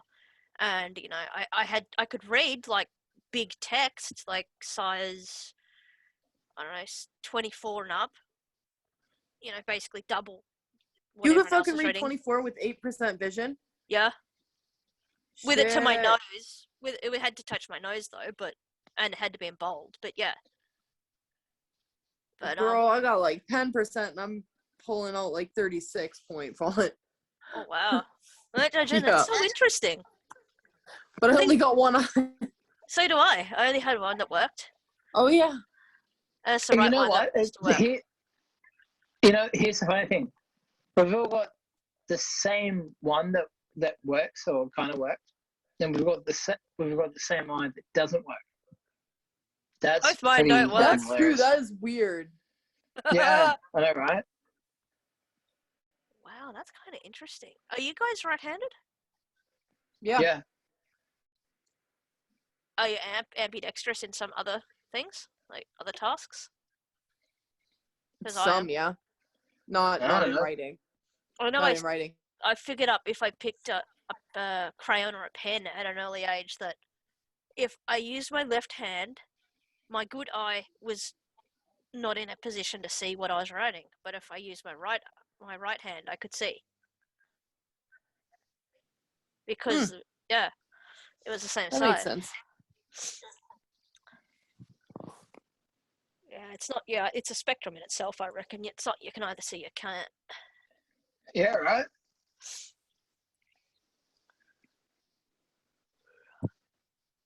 Yeah, wow. Okay, Michelle. Are you alive? Yeah. You here? Yeah. Okay. Poor Michelle, she probably wants to go to bed. You missed me. Did you miss No. your hero? You missed your hero. No. Yes. Bitch. Oh my god. Oh, cunt. I'm I'm your ever, god ever. now. I'm your god. I'm never. Okay. Kill this bitch one day. Just wait. You Just can't, wait. though, because by the time we actually You are can't able to meet unsay him, it.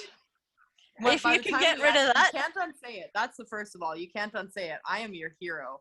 And second of all, by the time we're actually able to meet up, I'm going to have my Jits purple belt and my Judo black belt, and I am going to fuck you up.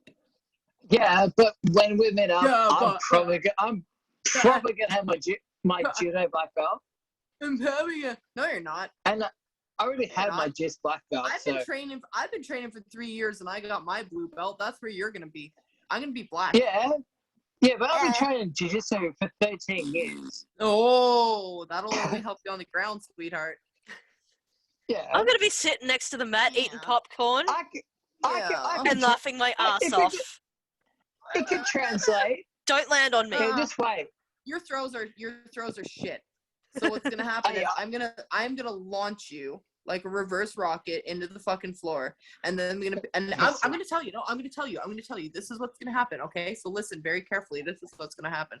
I am going to drop sail you into the floor. Yeah, no, you're not.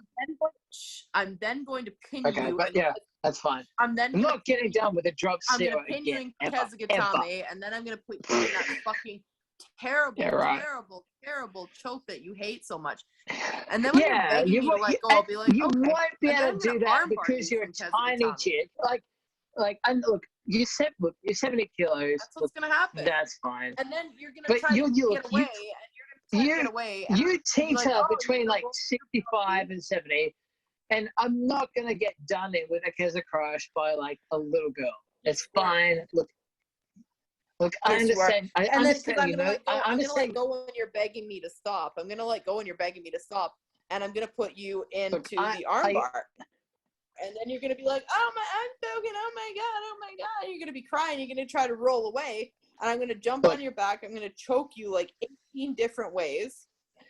Look, Well, while you guys are understand having know- fun, put you I'm in going to the be right crucifix, back. And I'm gonna put you in the crucifix, No worries, and I'm back. just gonna end You you. see, look, I understand you know the techniques. Shut up. And like I Shut up. I And then really what's actually gonna admire happen is you. I'm gonna stand you back up. I'm gonna stand you back up, and I'm gonna sumi throw you, and I'm gonna land in mount, and I'm gonna have the kimura and the guillotine right there, and I'll be like, Andre, which one would you prefer? And what's gonna happen is I'm gonna guillotine I would you say go first. for God, because if you're looking at a Kimura first, option and you're from gonna be Mount, I'd say that's a your bad life option. is gonna suck, All right, and your life none is of gonna this, suck, and then none of this I'm double gonna wrist go lock from from Mount shit you could pull off. I'm gonna Man, go I've from the trained some of the guillotine best right into cast the directors kimura, and around. it's gonna Man, rip they your can't do arm the out. double wrist lock from Mount. There is not going to be a front headlock or a double wrist lock from Mount. I'm so sorry. Because there's gonna be a sumi throw, and you're gonna land flat on your back with me on top of you. I'm gonna crush the life out of you and guillotine choke you. And then when I decide to be nice and merciful, because you've been trying to push off you that hand that you reach up to tap out for that guillotine, I'm gonna grab you by that wrist. I'm gonna kimura lock you. I'm gonna rip the shit out of your arm. You're gonna try to defend that, and then I'm gonna go into the fucked up kimura grip that we learned at Judo. I'm going to spin around into north-south. I'm going to put so much pressure on that arm and rip that shoulder out of its socket. You're not going to know what happened to you. You're welcome. And then when you wake up and be like, oh my God, that is an amazing dream, and I wish I could do that to Andre. But oh, sweetie, when we actually roll, kiddo, I'm so sorry. Oh, sweetie, no. You've rolled with your coach, David Lee, before, yeah? Huh? You've rolled with your coach before, yeah? David Lee? Yeah, I've rolled with my coach, but my coach is better than you. Because he doesn't pull guard. Okay, wait. Hang on. He doesn't go, oh, I'm going to put myself on my back when I'm fighting Michelle, because he knows. He's just like, okay, well, if Michelle's, I'm more skilled than Michelle, but if she gets on top of me, that's going to hurt a little bit. That bitch is heavy. So he doesn't let that happen. You're going to pull guard, and you're going to be like, oh my God, what have I done? See, I'm not that fast about you judo bitches. Like it's fine. Come like with the top pressure. Been there. Oh no, this was from jiu-jitsu. The judo guys didn't like how I was all over them as a white belt. This is 100% me being an asshole in jiu-jitsu. It's okay. Look. Hey, I'm back. I understand. Look, I understand. You're gonna die. You have to just entertain. You just have to entertain the blue belt sometimes. You're gonna die. No, we've all been there. All right. I'm gonna give you a chance. I'll go light so you can maybe get out. Get out of what? Well, yeah, I just told you. I just told you two different ways of how you're gonna die. Get out of what? Yeah, and I'm not fast. I'm like, oh, yeah, cool. Yeah, it's fine. No worries. Yeah. I just remember my first club, not my current club, because my current club is vastly better, but my first club. Yeah. A few people did tend to call the crucifix the Michelle fix, because I was landing that on bitches so much. And now my current club, like my one of my current coaches is actually very good at the crucifix, like to the point. Yeah, but he made my entire club look stupid when he did it. And I went, oh, that makes sense. So it's worse now. I'm not allowed to do that move at the judo club because I keep tapping people with it. I'm not allowed to do it. Yeah, but he's a barrier shooter, like yeah, exactly. So he's gonna have a wicked crucifix. That's who I'm training under. Keep in mind that that's who I'm training under. Yeah. And David Lee, and that you're saying, oh no, you're not gonna fuck me up. I'm gonna fuck you up. Oh yeah, come on, kid. I'm sorry, but your little crucifix is not gonna. Oh no. Well, it's not gonna be the crucifix to begin with. You're gonna put yourself there. I make people put themselves there.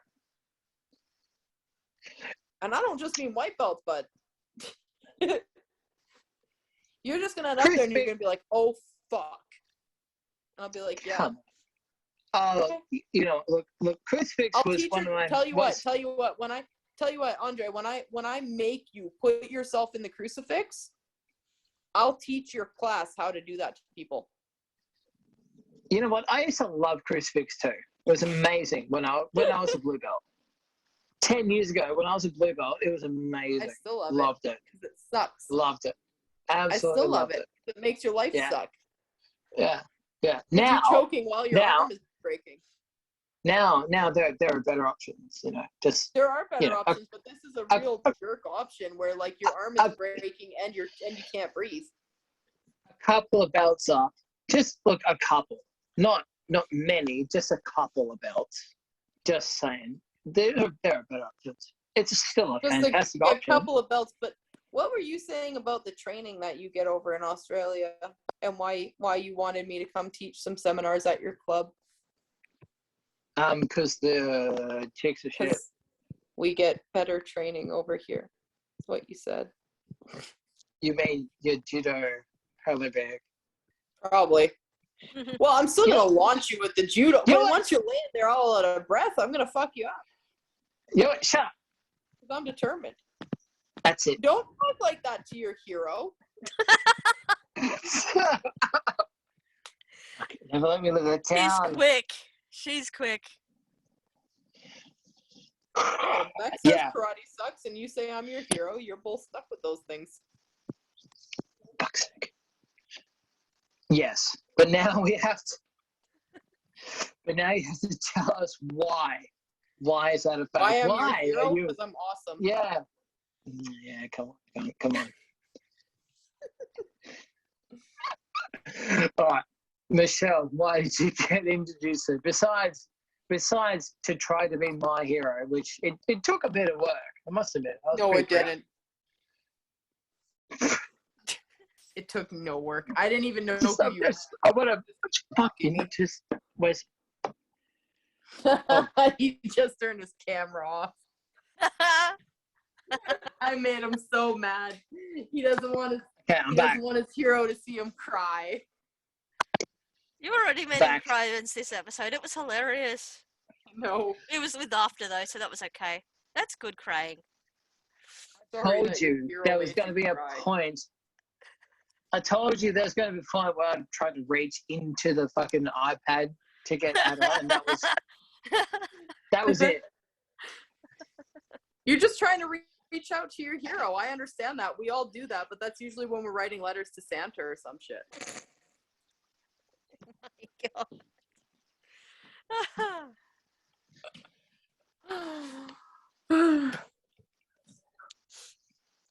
I need to pause for 2 minutes. Sure. Like 2. Like literally that's it, 2. And then we get through Michelle and then we're done. Alrighty. Okay.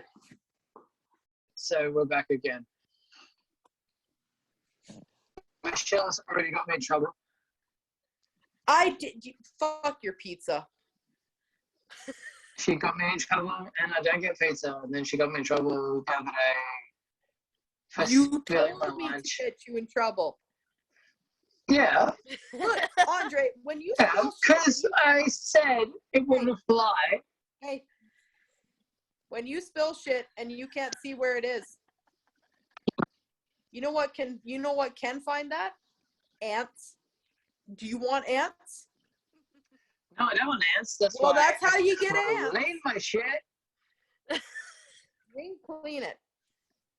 Yeah. No, I did. No, you didn't. The ants were coming. Yeah, no, probably not. Right.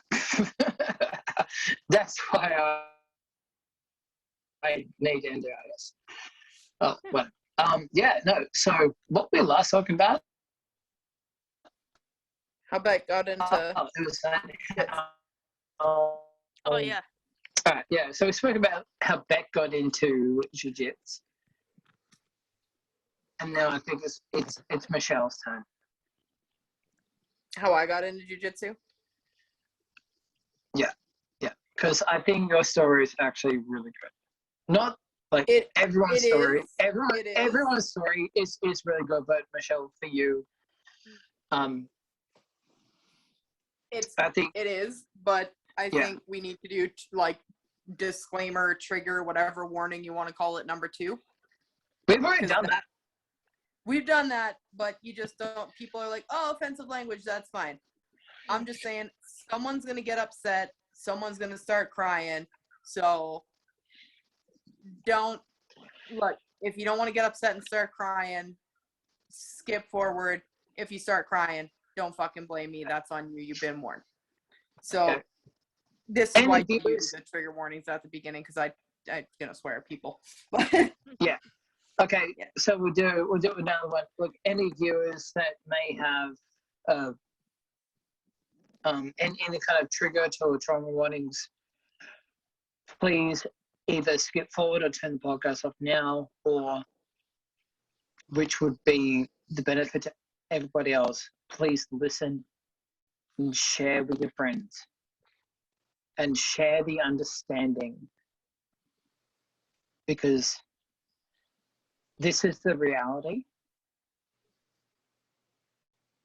and people need to be aware of it. This is why people like Michelle and Beck and myself and other people in our situations not choose to, but have to do martial arts like this. And I'm going to start by saying, like, Michelle and Beck, thank you for doing this podcast with me. I know it was my idea, and I know I roped you guys into it. But like when we started being friends, you didn't stop being friends with me because I said, hey, let's put our personal shit out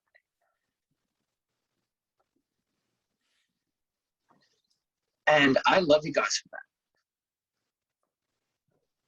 I love you guys too. Oh, yeah, you guys are pretty cool. Oh. Yeah, we are pretty cool. Yeah, thanks, Beck. Cool. Yeah. Fuck. It's okay. We're I don't not even loved. say Alright. that to my family, so it's okay. She don't love us. She don't love us no more. Don't. Fine. She's my pal. She's just scared. I know. So we're good? Anyone's going to be crying? It's not on me? No way. And hey, and Okay. Michelle, you disclose as much as you want to, and as little as you want to as well. Fair enough. Yeah. So I got into martial arts pretty much.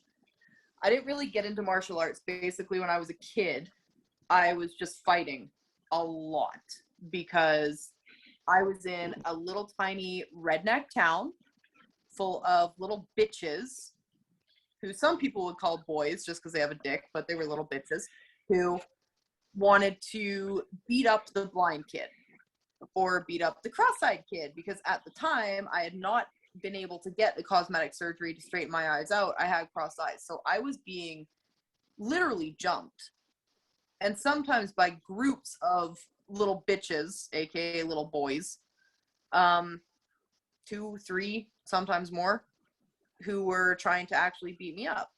So my father got pissed off and basically took out like a punching bag and said, well, you're going to learn some boxing. Now he has no fight training whatsoever, but he pretty much just said, like, if they're going to try to fight you, fight them back.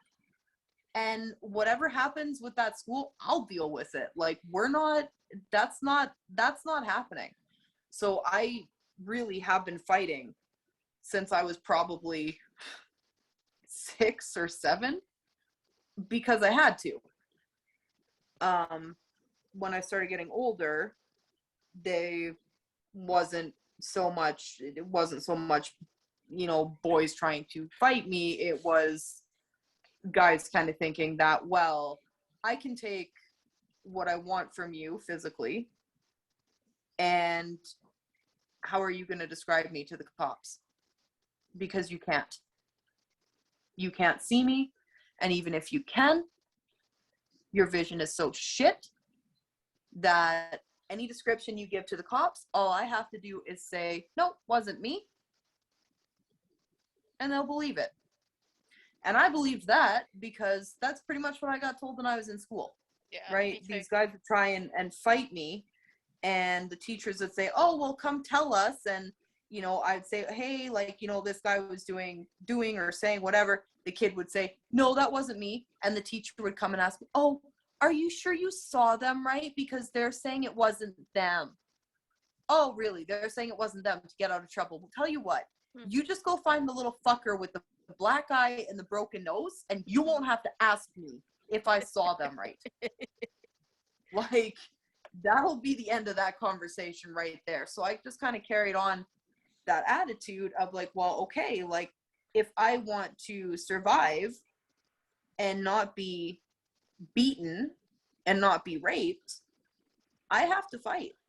And I have to do whatever I have to do. If that means that I have to carry a knife, if that means that I have to pick up a rock and hit you with it, I don't care what it is, but you're not doing that to me today. It just got worse when I was 16 or so.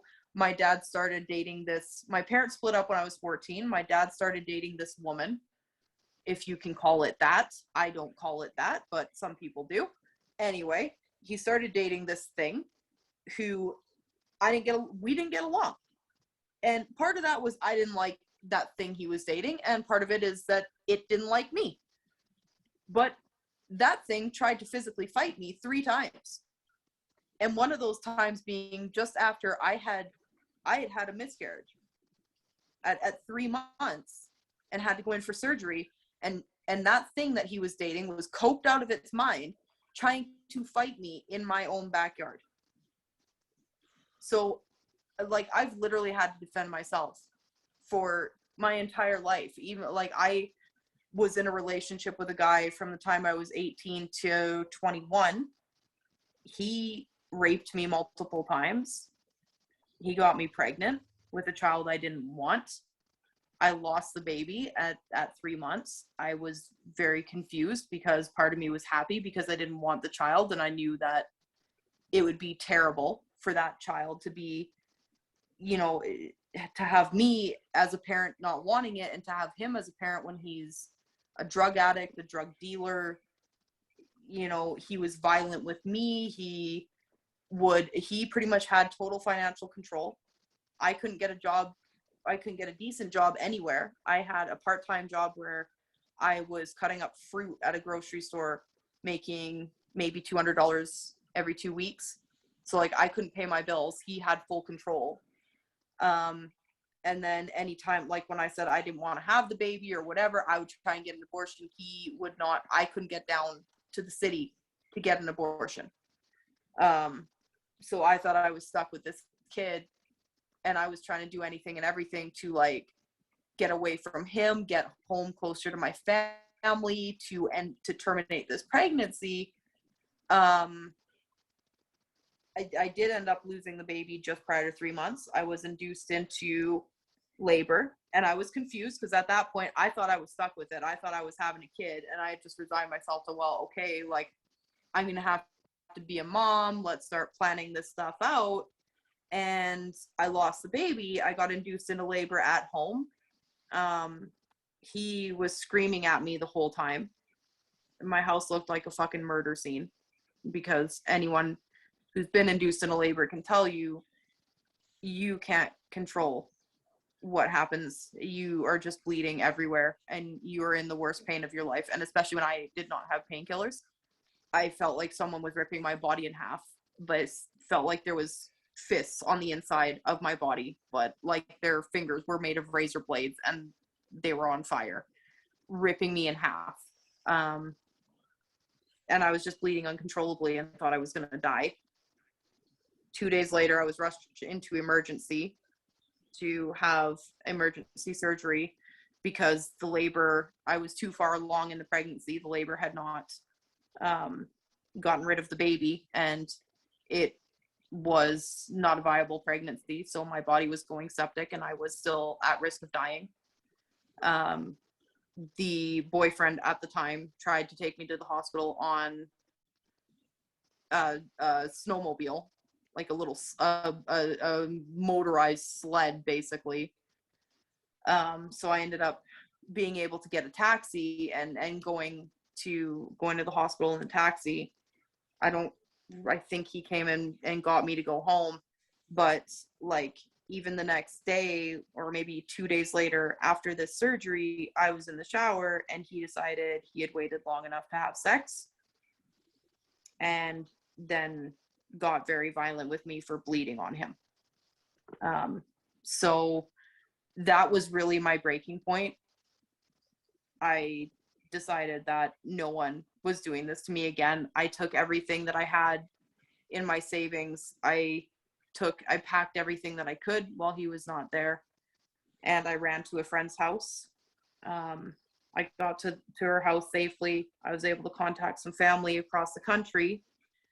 I got on a bus. The next day I was in a different city and getting on a plane, and that's what got me out to this side of the country, out to BC. I got myself a job and a shitty little apartment. That's when my dad's thing that he was dating tried to fight me. I could not afford much because I was making terrible wages, so I was constantly being threatened. There was a guy who was about 300 pounds, very violent, saying that he was going to rape me on camera with his friend. I tried to call my dad to get me out of there, but he was more concerned at the time with partying with his friends and saying that there was nothing I could do at that time anyway, because it was just threats. So two of my other guy friends took me into their apartment to stay there, and these guys were probably smaller than me. But at least I had other bodies in the house to kind of make me feel safe. So once I got out of that situation, I got accepted into university. I got out of that situation and I moved, and I had decided at that point, I was like, I'm going to do anything that I can to put people like this in jail. Like, this isn't happening to me or anyone else if I can help it again. So I started looking at a law degree, and I ended up getting a forensics degree to work in the legal field. And my idea was to basically lock up any of these rapists, abusers, anything like that. That's obviously not where I've ended up in my career, but halfway through, I was volunteering with victim services and the sexual assault prevention office at my campus. And I saw this ad for a women's self-defense class on Facebook. And I thought it would be a really good idea for myself and for some of the clients at the, victim services, that we could learn a little bit of self-defense, because I was pretty much at the point, like, I'm in the city now, so I was getting followed around, I was getting harassed at bus stops, and I was at the point where I was just like, well, if I have to kill you, I'll kill you. Like, going to prison is preferable to being put through that again. So I don't care. I'll do whatever I have to do to protect myself. So, I saw the self-defense class and thought that it would be good. None of the clients or anyone else showed up. It was just me that day. There was like a news reporter, a couple of the coaches, and one of the coaches' wife. So it was very, very small, but it took everything for me to really put myself in a vulnerable position, because a lot of the positions in jiu-jitsu are like, this is where we get a lot of women. Oh, don't you get turned on when these guys are climbing up? No, I don't. Because one, they're trying to hurt me, and two, I'm not in that kind of mindset. But the reality is, a lot of these positions are very sexual, or they can be, right? You can easily make that connection. So to me, in the beginning, I was still very terrified. I was still having little panic attacks when I would get pinned or put in bad situations. It really, really freaked me out. And then come to realize I was just not comfortable at that gym, because, on one hand, there was a lot of very nice people, a lot of very friendly, very good people, but then there was a lot of the shit like, hey, this guy's being very aggressive. Oh, that doesn't happen here. Yes, it does. And if you're going to ignore that, what else are you going to ignore? Now, maybe that wasn't a rational thought, but that was my thought, right? I'm like, okay, so you don't give two fucks about my safety, or really anyone else's. So why should I stay here? Not to mention I was competing all the time and I needed a competition team. So I've switched to the gym that I'm currently at, and I love it there. They teach you self-defense. They teach you how to compete in a sport context, you know, whatever you want to learn, they'll help you. And I really feel safe and I feel respected there. Like, I don't think I'm ever going to be fully comfortable being in a position where a 200 plus pound man is on top of me and very clearly controlling everything that I do. But that's the position that I've chosen to put myself in to do these sports. And that's the position that I want to be in a safe context, so that I can learn to get comfortable and respond appropriately if that ever happens again, so that I can definitely choke someone out. I can, you know, I can get myself out of there and not have to go through the shit that I've gone through for most of my life. So I mean, I love jiu-jitsu for that. I think that grappling is more reasonable for anyone who can't see, or can't see well, or just women in general, because we are put, you know, if a man is trying to, anytime a man's been sexually aggressive with me, they've put me on my back and been between my legs. And that right now is probably one of the most dangerous positions you can be in with me because of my jiu-jitsu training. That being said, that's also why I feel more comfortable doing Muay Thai, because even though it's less rational for me to be able to stand and strike with some guy who has bad intentions for me, realistically, if he wants to punch me out, he's probably going to punch me out. I'm not getting pinned by you. I have that distance, and I have the power and the ability to attack and get myself away before I have to engage in grappling. So, yeah, that's what got me into it. And what was that you've always said? I believe it was, if you betray my legs, it could be the best day of your life or the worst. It all depends. Do I want you there or not? Yeah. Yeah.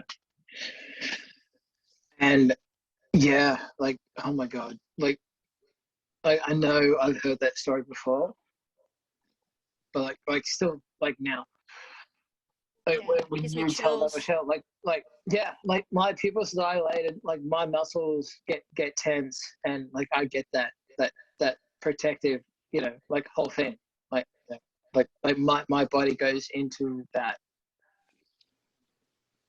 like, I guess I know, shock, or adrenaline, like adrenalized, or like protected, because like it's someone, like, you know, I care about a lot. And like I'm hearing these things and I'm just like, that is so fucked. I'm like, fucking, I will kill everybody. I will kill everybody right now. Yeah. Powerful story. And it very, very powerful. Like, holy shit. Yeah. Like you guys, I don't know sometimes how you guys walk out the door every day.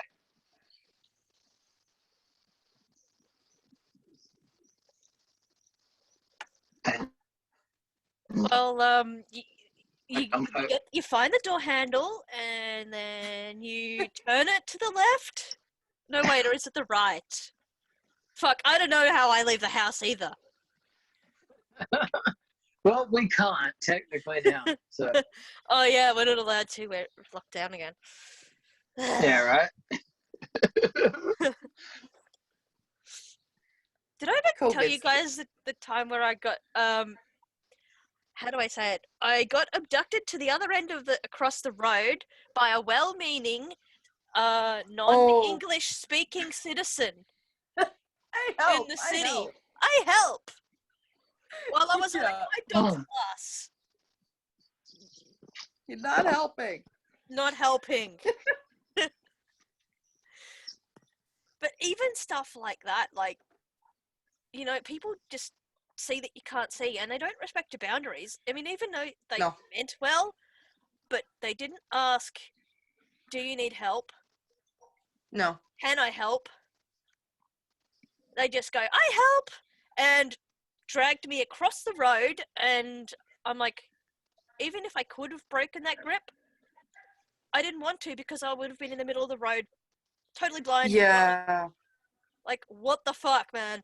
And then we get to the other end of the road, but she didn't tell me that the gutter was coming up either. I just went, boomf. And then she just, as soon as she appeared, like a ninja, she disappeared again. Okay, bye. And then I'm just like, where the fuck am I? Help. I didn't even want to cross the road. I was trying to find where the other crossing was.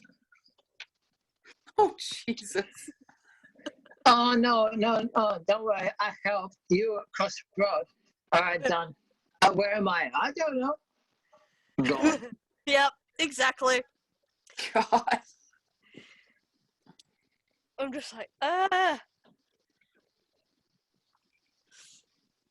mean, yeah, it might have come from a well-meaning place, but it was one of the scariest experiences, and also it's funny now, but it was pretty scary. I'm like, where the hell am I?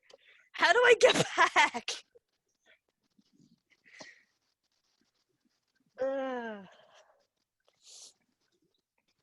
But that's, I mean, even that, like, I look at, you know, when I say, like, for me getting into martial arts, that's what makes dating hard now, too, man. Because I'm like, there's one part of me where I'm like, well, I want to date a guy where, like, I feel safe and small. Because, hell, I mean, I'm not a small, like, I'm 155 pounds with abs. Like, I'm not a small woman. But I'm like, oh, I want to date a guy where I feel safe and small.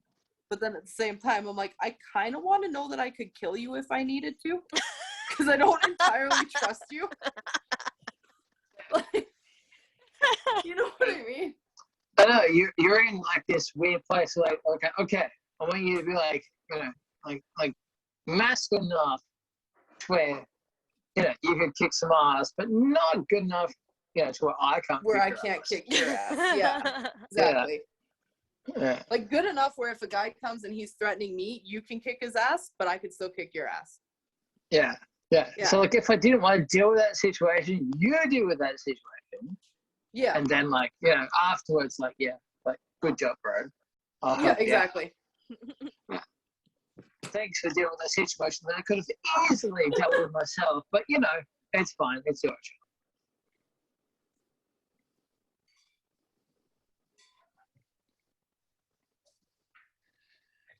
Yeah.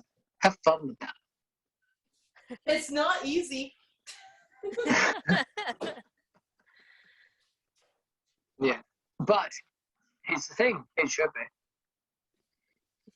It should be, yeah. Like, really, it should be. Well, it should be as easy as I don't have to kick your ass. I can just trust you. That's right. And it's not to say, like, and that's absolutely not a knock on any of the guys that I have dated, because they haven't done anything. Like, they're not bad guys. But the fact is, you got to realize what I was getting put through from, like, age 5 to, like, 22. Like, I thought it interesting how you mentioned that people that were sighted questioned you, and then just, are you sure that was them? Because they assume you don't know what you're talking about. Don't tell me, oh yeah, you can come and talk to us. Okay, well, if you can't be sure, if you don't trust my vision, you're gonna trust my left hook. I'll tell you that. Yeah, that's right. But that's something that we all face. Yeah. You know, like, how much times oh yeah, it was this person. Are you sure? Yes, I'm sure. Well, how do you know? Because I know, because it was. Because their nose is broken. Yeah, because their nose is broken. Like, I heard their voice. Oh, okay. So, but you didn't see it was them. Didn't need to.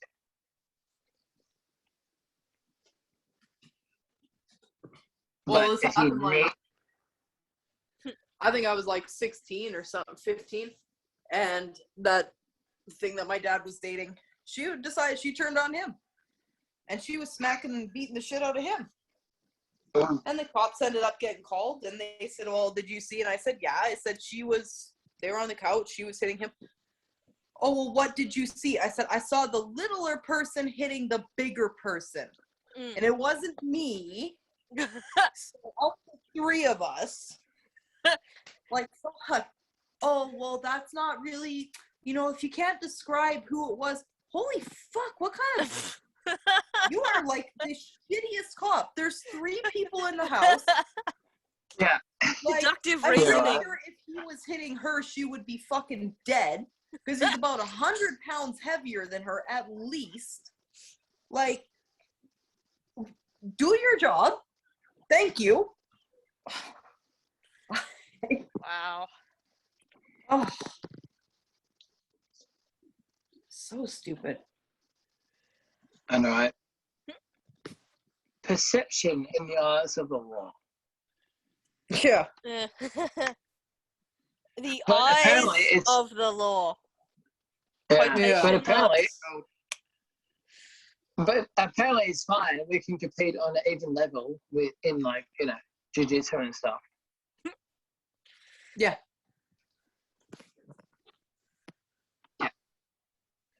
But we can't give testimonies. No. But Yeah. you trust and believe, the second a man puts his hands on me and I drop a bitch like I did in Mexico, then all of a sudden, oh, you're not that blind anymore, are you? Yeah. Now all of a sudden I can see. I guarantee it.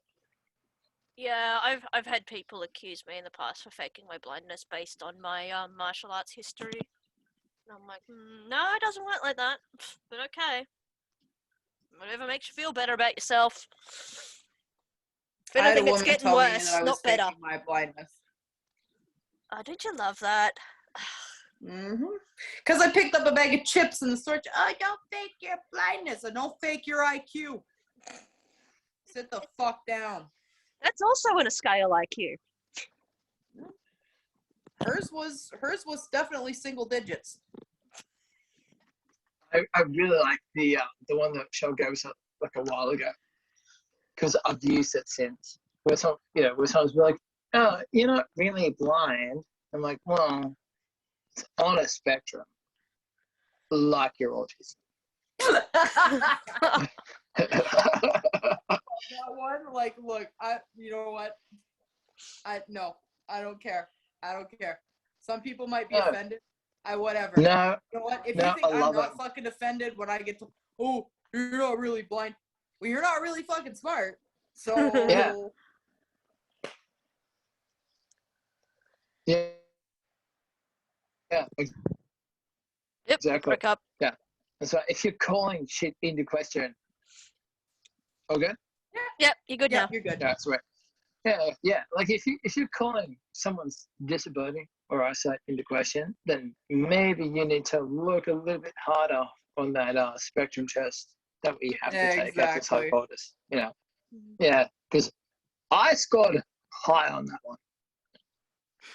Yeah, I scored as autism in the past too. I'm like, okay. Yeah. That's interesting. No, I scored for ADD or ADHD or something like that. I never took a test, but I studied forensic psychology. And apparently we have a higher rate of psychopathy than the average individual. Oh, so the blind don't community. Fucking piss me off or I'll Ted Bundy you. That's nice. Basically what I got from that class. That is so true. That is so true. In every psychology truth that I'm in right now, whenever we bring up the topic of ethics, my tutor says, does anybody have anything to say about ethics? And I'm like, yes, they get in the way. Yep. And then everyone goes quiet. And I'm like, what? What? They do. They do. Yeah. All right. They do. They do. Ethics get in the way. I'm so sorry, but they do. And, Oh, we need informed consent. You need informed consent to get people to participate in an experimental drug or procedure. Yeah, tell me how that works for you.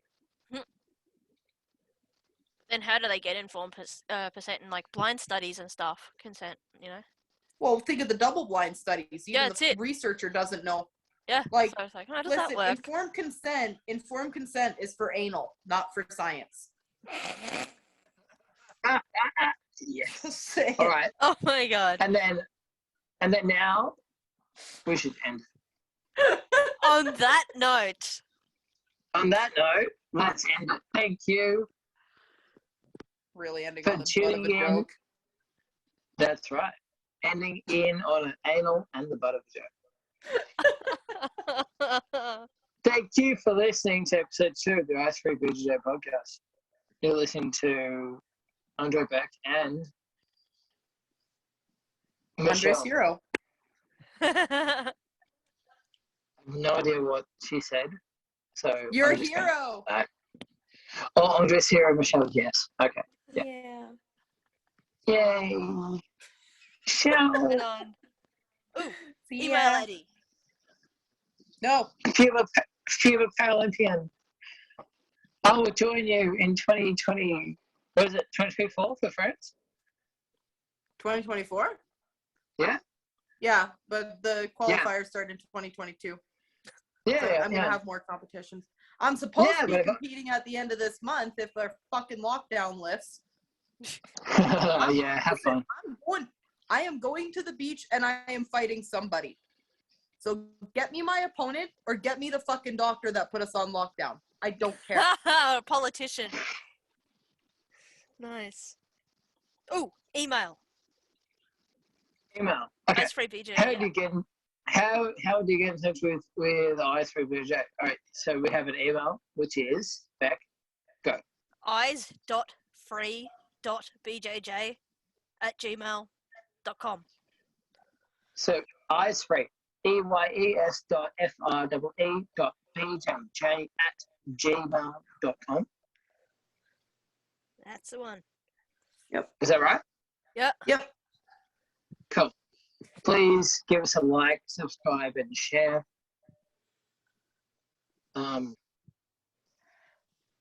Please don't give Michelle too much attention because she likes it too much. I'm your hero, Andre. Just admit it. It's fine. You've already said it. Yappy little fucking chihuahua over there.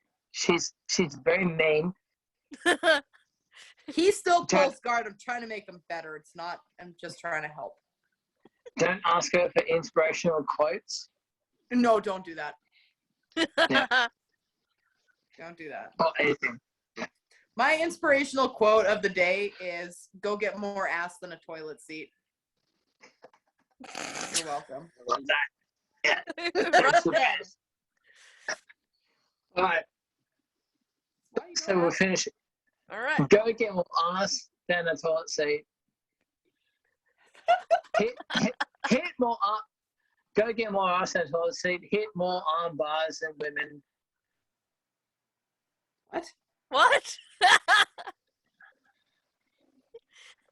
And let your eyes free your BJJ. Hit more arm bars. Oh, I get it. It's a domestic violence joke. Gotcha. That's not okay, Andre, in 2021. You're going to get a lot of blowback for that one because you're a man. I'm going to get a lot of blowback in the wrong way because I made an anal joke. So we're both kind of fucked. And now we're done. Thanks for watching. Please like and subscribe. See you next time, smiley emoji.